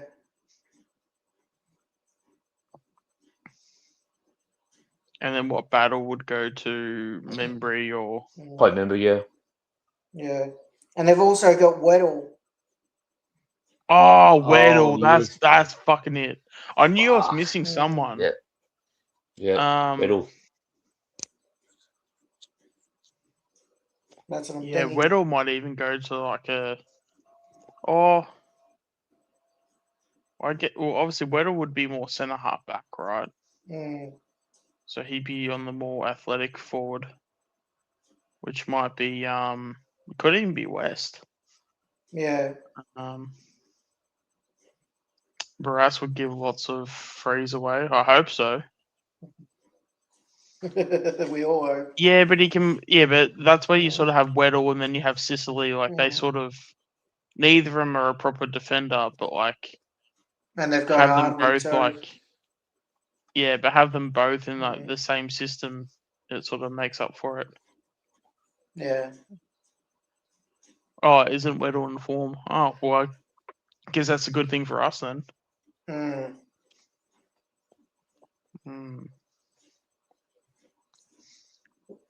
Well, Peter, how do you think Cohen will go against the dog? Are you playing the Dogs this way? Yes, that's right. Dogs at Marvel 315. I think will go pretty good, but I think they will make it interesting. I know they don't have their outs, but I think it'll be between, say, 4 goals, something like that. I don't think it's going to be like a 60-point shellacking.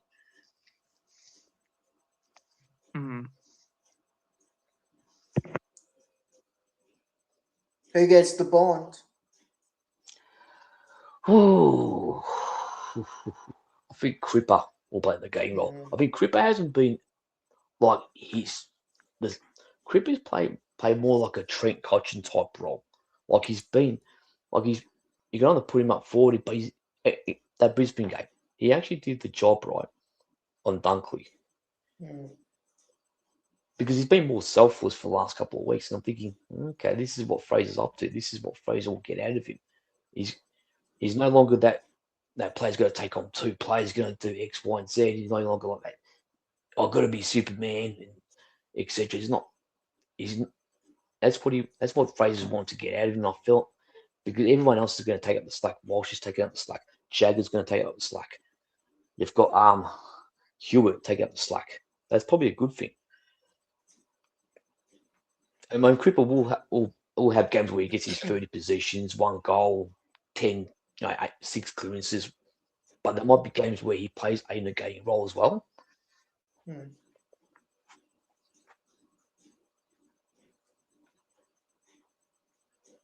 Well, who would you want to play, Peter? Dogs or Collingwood? I know you're going to say Collingwood, but we would rather play Dogs. But who would you want to play?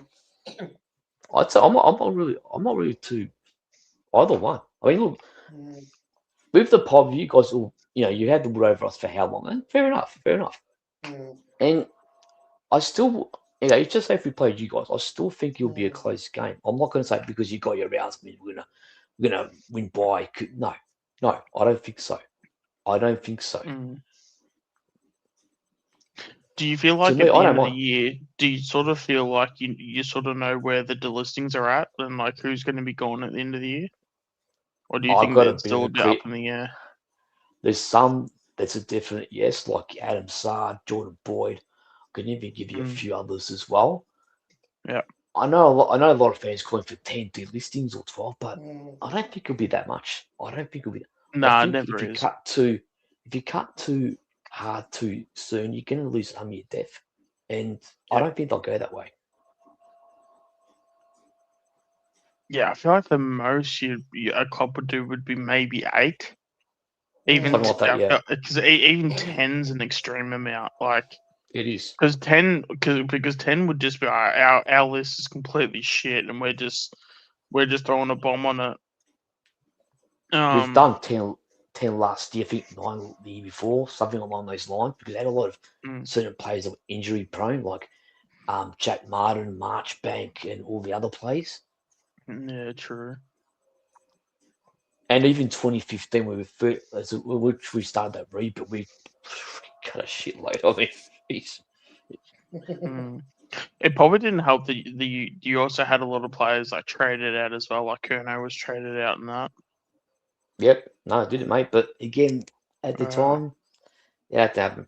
And we actually got a good deal of it. I'm saying, I mean, we didn't have the plan B for it, unfortunately. That's why we're stuck where we are. We could have done a lot better, but we know that Carlton support, but we want Heaney. That was never going to happen.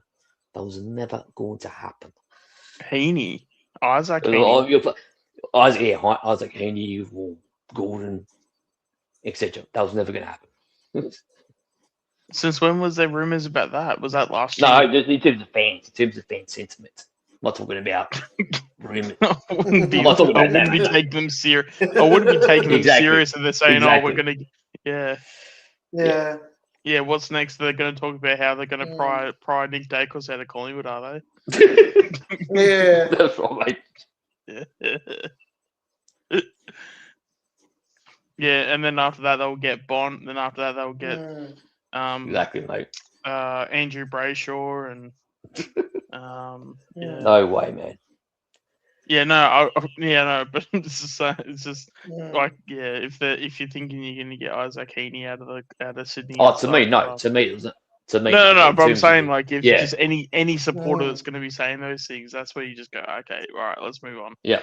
Next topic. Well, Peter, do you like playing at Marvel or do you like playing at MCG? To me, it's always the MCG. It's always the MCG.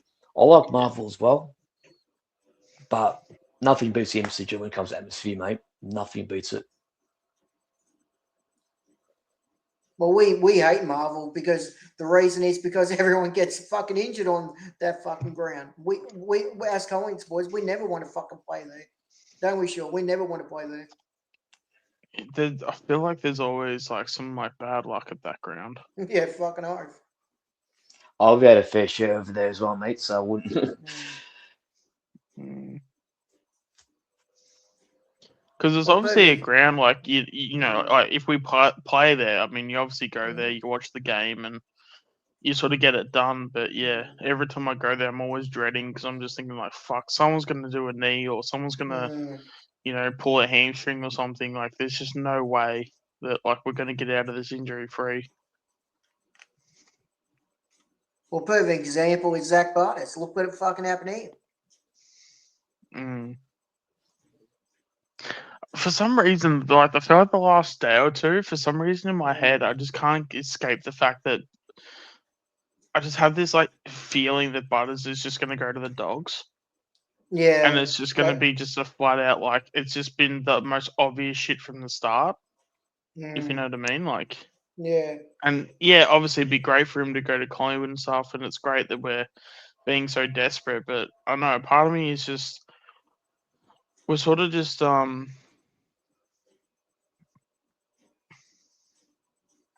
Usually, I don't believe the media hype. I mean, usually, like 90% of the time, it's all clickbait. And I Yeah. think, okay, if you had to look at it, say if Butters wants to go to a side that can still contend, it's either going to be between you guys and the Western Bulldogs. But if do he you wants think to Geelong go, has a chance? Because I feel like And Geelong's Richmond. the interesting one, actually. Geelong. Mm. I don't know what the bloody cap space is like right now. It's hard to say with Geelong. Like, with Butters, is he a restricted free agent? That means you've got to give up picks. What picks do they have? I'm not really sure. Yeah, I've got a feeling that Port's not going to match. I'm Me not basing too. that off of anything, but just an assumption. Because you would think that they would want to match it so they can get like more picks and stuff. But That's what they if the want. picks are going to That's- be like picks 15, 16, and 17, like, are they really going to want that over pick 5? Because like the free agency compensation will be whatever ladder position they have, they'll just get the pick underneath them. So if they're 4th last, I'll just get pick 5. I feel like they would just get pick 5.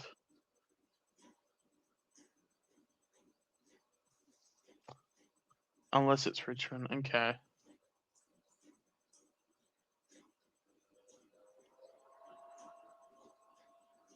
But with Richmond, they're going to go for that. They're in the middle of a rebuild. Does he want that right now? Or, like, he's what, is he 26, 27, 26? Like, they drafted Sam Walsh, so. Yeah, but people were even saying that, oh, we should be trading like 3 first-round picks, like 3 first rounds and like a second-round pick or something. Like, if that's happening, like, then I'd be wanting some of my future picks back. Like, I'd be Yeah, wanting exactly, at least man. a couple like future seconds. That's way over it, man. That's way over it in terms of just 3 picks. And Yeah, I saw that post. It was yeah, when she posted footage of it where he got like a guard of honor this week. Is it the last round of the VFL? Is that why?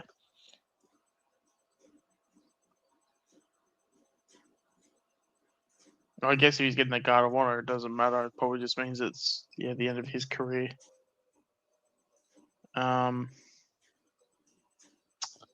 Yeah, Brady Gray's been an interesting footballer in the VFL, hasn't he? Like, just a very one of the most. He looks so just uncoordinated, but again, he just. In fairness to him, he did play with that Collingwood spirit, and he did give it a crack. And I feel like at Collingwood, as long as you're giving it a crack, like, that's all you can ask for, really. But yeah, I thought he did pretty well with what he had. We surprised Collingwood should never try to get him on the senior list. I feel like it's so rare though, Void. Like, I mean, has there ever been someone that's been delisted from an AFL club, and then they go, and then they play like on the VFL list? I guess maybe like Kruger, because like Kruger was on Geelong's list and he went back there, but he got delisted at Collingwood. I wonder if there's like a like you get delisted and then that AFL club you got delisted from, you go straight to the VFL. Do you think Collingwood could ever pick him up, like Shawnee? I'd take him, but again, I mean, I wouldn't be surprised if he goes back to Footscray, because that's where he originally played. He played on the VFL list for Footscray.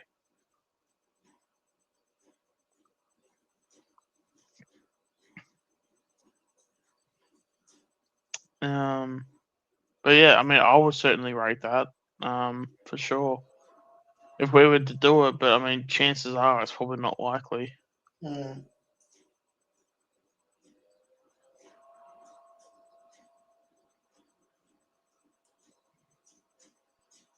And hopefully, this kid that's playing in the midfield, hopefully he'll be all right. Yeah. Because he doesn't have any highlights on YouTube or anything, so Mm. it's not a good sign. But he's got a decent build though, and 180. What did I say before? 186 centimeters. Mm. So we'll sort of see how he goes. Mm. You know what? The fact that players are actually taking like they're choosing money over a spot on a VFL list. Obviously, that's what you should do because again, you know, you go where the money is with those scenarios. But the fact that the VFL outside of the AFL isn't a money option, like isn't like to play VFL, the fact that it's not the option where you can get the most money, that's kind of wild to me. Like, and it's actually like kind of annoying. Like the fact that we literally have half a playing list that's like not even technically on our list playing in the VFL. I just feel like that's just so shit. You know? Like I just can't wait for the day where we literally just make we literally just make a reserves competition. So every list spot we have has the opportunity to either play seniors or all the reserves. And hell, even for that matter, like let's just make an under 19s and let's just go completely old school with it. Yeah, I'm not surprised for it. He did the same with Riccardi. Yeah. I'll let's just we'll just leave it at that. I don't think he watches much outside of Collingwood, to be honest. Yeah, I was surprised about that. Anthony was shutting you down every time you mentioned Riccardi. Yeah, no, I'm actually I can see the appeal of Gresham. It also depends on like how you get him, how much you're paying him as well. Yeah. But he's one of those like icing on the cake type players where he like you wouldn't want to get him as like the guy, but like yeah, I did say that too, Void. But yeah, like in terms of Gresham, he's not the guy type of player, but if you need just someone that's just going to put the icing on the cake, even if it's just like a solid body in the VFL for the majority of the season. And again, and he's also one of those like really annoying players where he kicks a lot of goals where he just kicks them out of his ass. Like he kicks a lot of like those like terrible, like really just like like I'm sure you know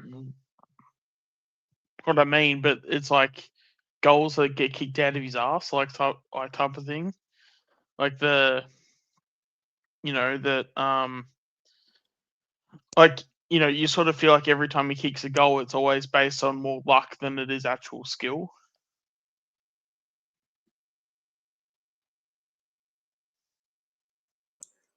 Well, I was agreeing with you in Void about getting Riccardi and Gresham. I was sort of surprised that Anthony wasn't agreeing with you two about getting those two players. Mm.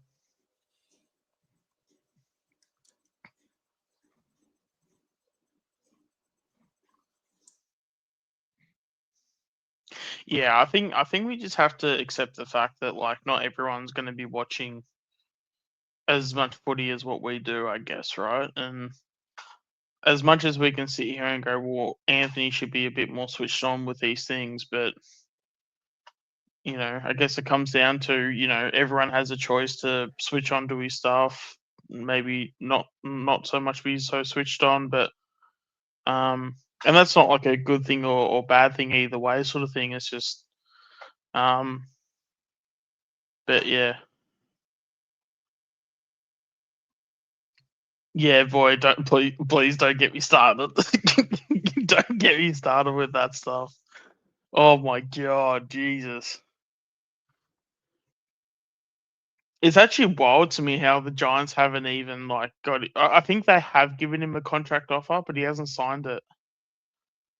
Yeah. Oh, of course. Very astute. Like even like the.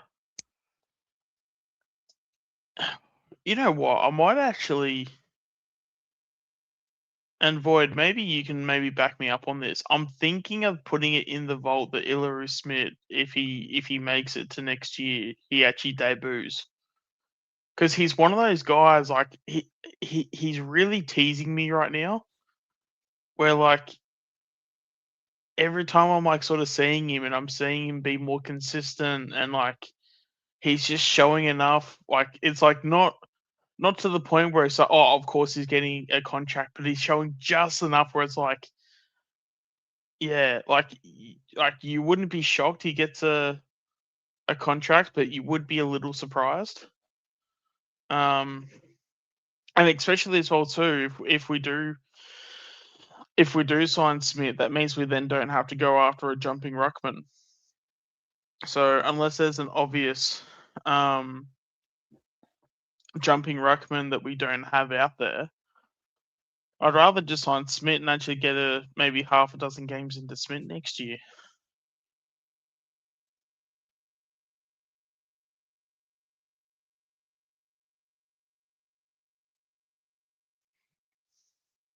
Yeah, I've got big raps on McCarthy, but nah, he needs to put on some kilos ASAP. Yeah, that needs to be done a lot sooner than later.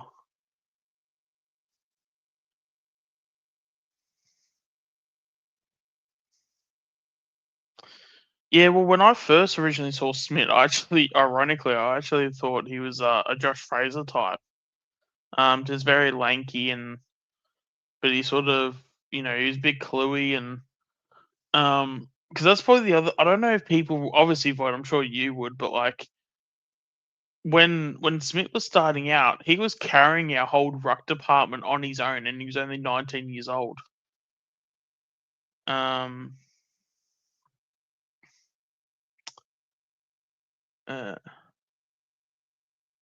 But I mean, if Smith was to turn into a Draper type, that'd be pretty sick. But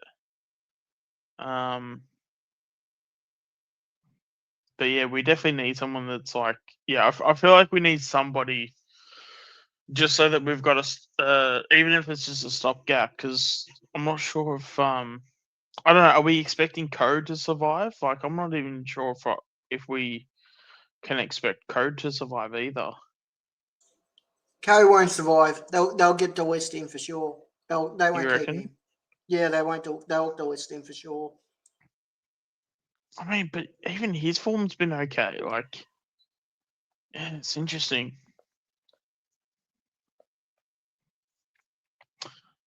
Is that gone for Co, or is that?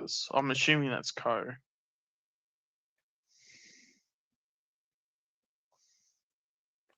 I mean, mind you, to be fair, you could probably say gone for both Co and Smith, and you'd probably be right.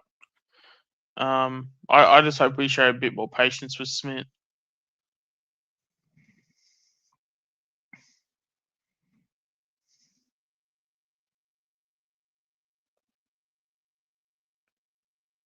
Oh yeah, no shit for it. I actually saw Boston because his first year, that was when I was doing my content, and I saw him at training, and like I think I saw him kick the footy about maybe 5 or 6 times, and it was just I'm sure you probably get this as well. Sometimes you can just see a player and you just get vibes. And like the vibes I got from Boston so quickly was like, oh, this guy's gonna have an AFL career. I can just see it. I can just it's it's like that. It's kind of like what is it called? Like intuition. You get this like intuition like vibe of like I can just feel that this guy's gonna have an AFL career at some point.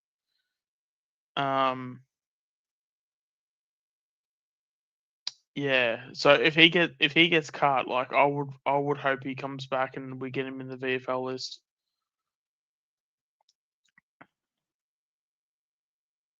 Oh yeah, no shit. Oh my god.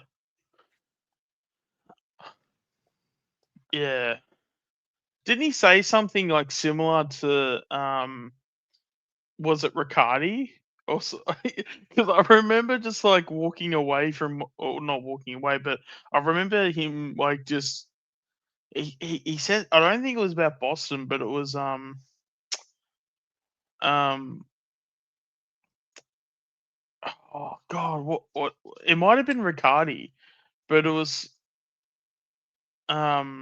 yeah, and that's why because it was something he said something dumb, and that's why I said in the chat like, oh well, if it's a popular narrative, or if the popular narrative is um geez, if the popular narrative is to jump off a cliff, would you then do it? And he literally just and then he then answered it with, oh well, obviously not. It's like, well then why are you going with the popular narrative? You know? Like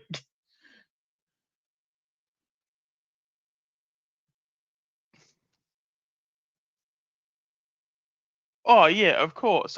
Yeah, 1000%. Like it's but I don't know. I feel like sometimes you can get caught in that trap a bit as a content creator. I feel like where you, in fairness, like you kind of feel obligated to where you have to say something official or you have to say something that makes you sound smart.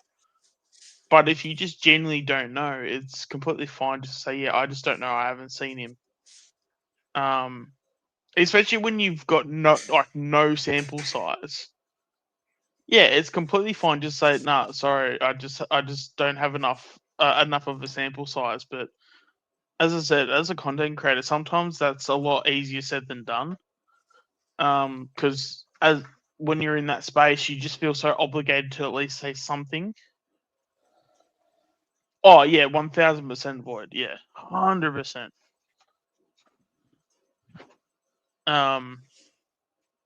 Yeah, I mean, even when I was doing my content, like I was sort of you know, I try to be as real and I try to be as authentic as I could, but at the same time, it's like, yeah, sometimes you do sort of play that game where, yeah,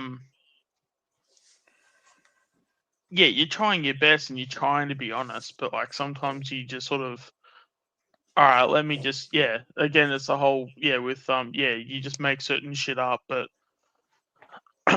and it's not like a horrible thing, but at the same time, it's definitely not ideal.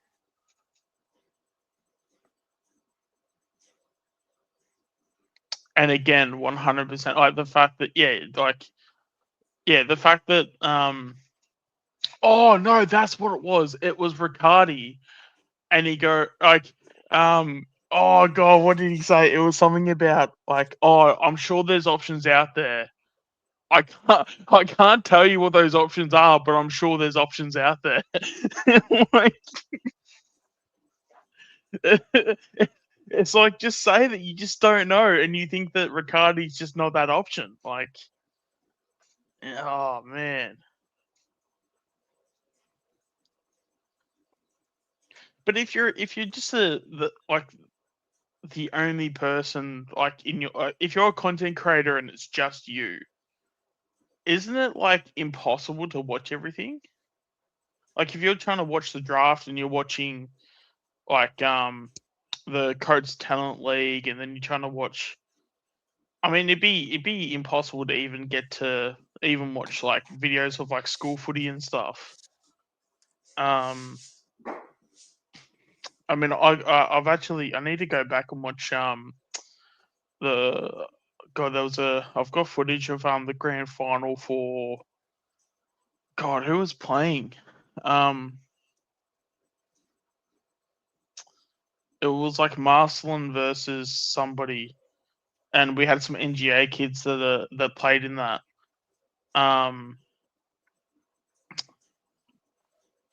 Yeah, it'd be near impossible. And then I mean, obviously, because yeah, the CTL and the champs, like those are easy because you can just go to the AFL app. You just have to put it in your calendar that they're on like certain times, and you have to make time to watch them and stuff. But then there'd be like school footy you could watch. There'd be, and even then to even watch school footy, like those aren't. You can't even access those unless if you're like a part of the school or you get like a link from someone that like attends the school or whatever. Which I'm sure he probably gets every now and then, but yeah. But I don't know. I feel like it is a thing in this space where like there's a lot of content creators that are just scared to just sort of just say, hey, like this is just an area I'm just not completely filled in on. And that is completely fine. Like at the end of the day, like I'd rather people be honest and wrong. Like, well, not wrong, but I'd rather people be honest and just be like, hey, like I'm not completely like qualified on this topic. What was is this the guy playing in the VFL? No. So this is it's just in general really, because there'll be because I mean even when I was doing like my stuff, there'd be times where you kind of feel obligated to sort of like be the like expert on the topic. Yep. And we were talking about with how in Anthony's stream today, there was a few like he did a whole Q&A, and it was like, yeah, he was answering the questions, but he was just giving like non-answers. Dismissive. Yeah. So like there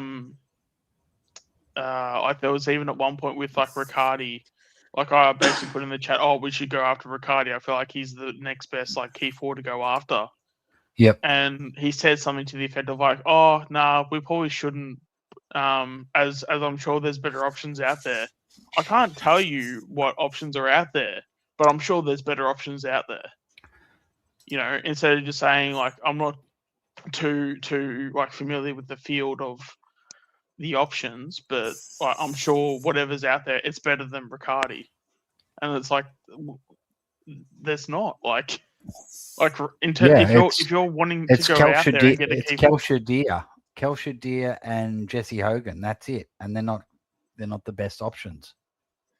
Well, I would argue that Jake Riccardi is the out of those two, I'd take Jake Riccardi in a heartbeat over those other two. Yeah. So basically, what he's saying is he hasn't seen it in the media, so it doesn't have credibility. Yeah.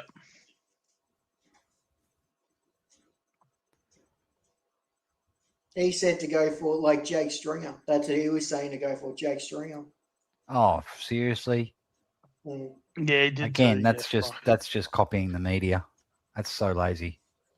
Yeah, and then I asked him questions about, do you see a future in like Ilaru Smith, because we need someone to be a stopgap for Oscar Steen, because he's not going to start the year. So can't remember what he said about that. I also asked him a question of because I had to ask it twice because he was trying to. He thought I was being a bit of a dick about it, but like it was more it was more another way. Basically what I said something to the effect of like, oh, would you, if you had to back in our youth or our experience, what would you be backing in terms of like who's like performed this season? Yeah. And then he was sort of like, oh, that's a bit of a loaded question. I'm not going to answer that.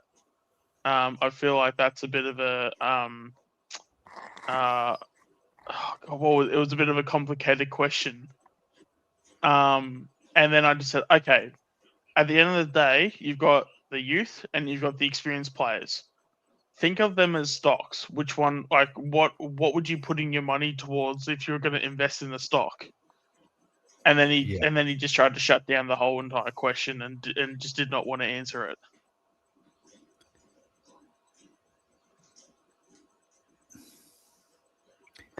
I'm going to slip off, boys, but do you guys want to keep going? I'm actually going to be heading off myself, man. Okay. I'll be heading off myself. Sorry about that, guys. It's no. Thanks for jumping on, Peter. We'll do, man. We'll do.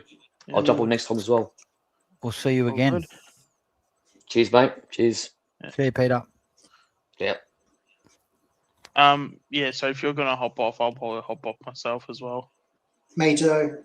All right, cool. Well, let's call it a night. It's very informative and entertaining stream with all of the guests that we've had on, and good to have Bo and Peter, the Blue Bagger boys, jump on for the first time.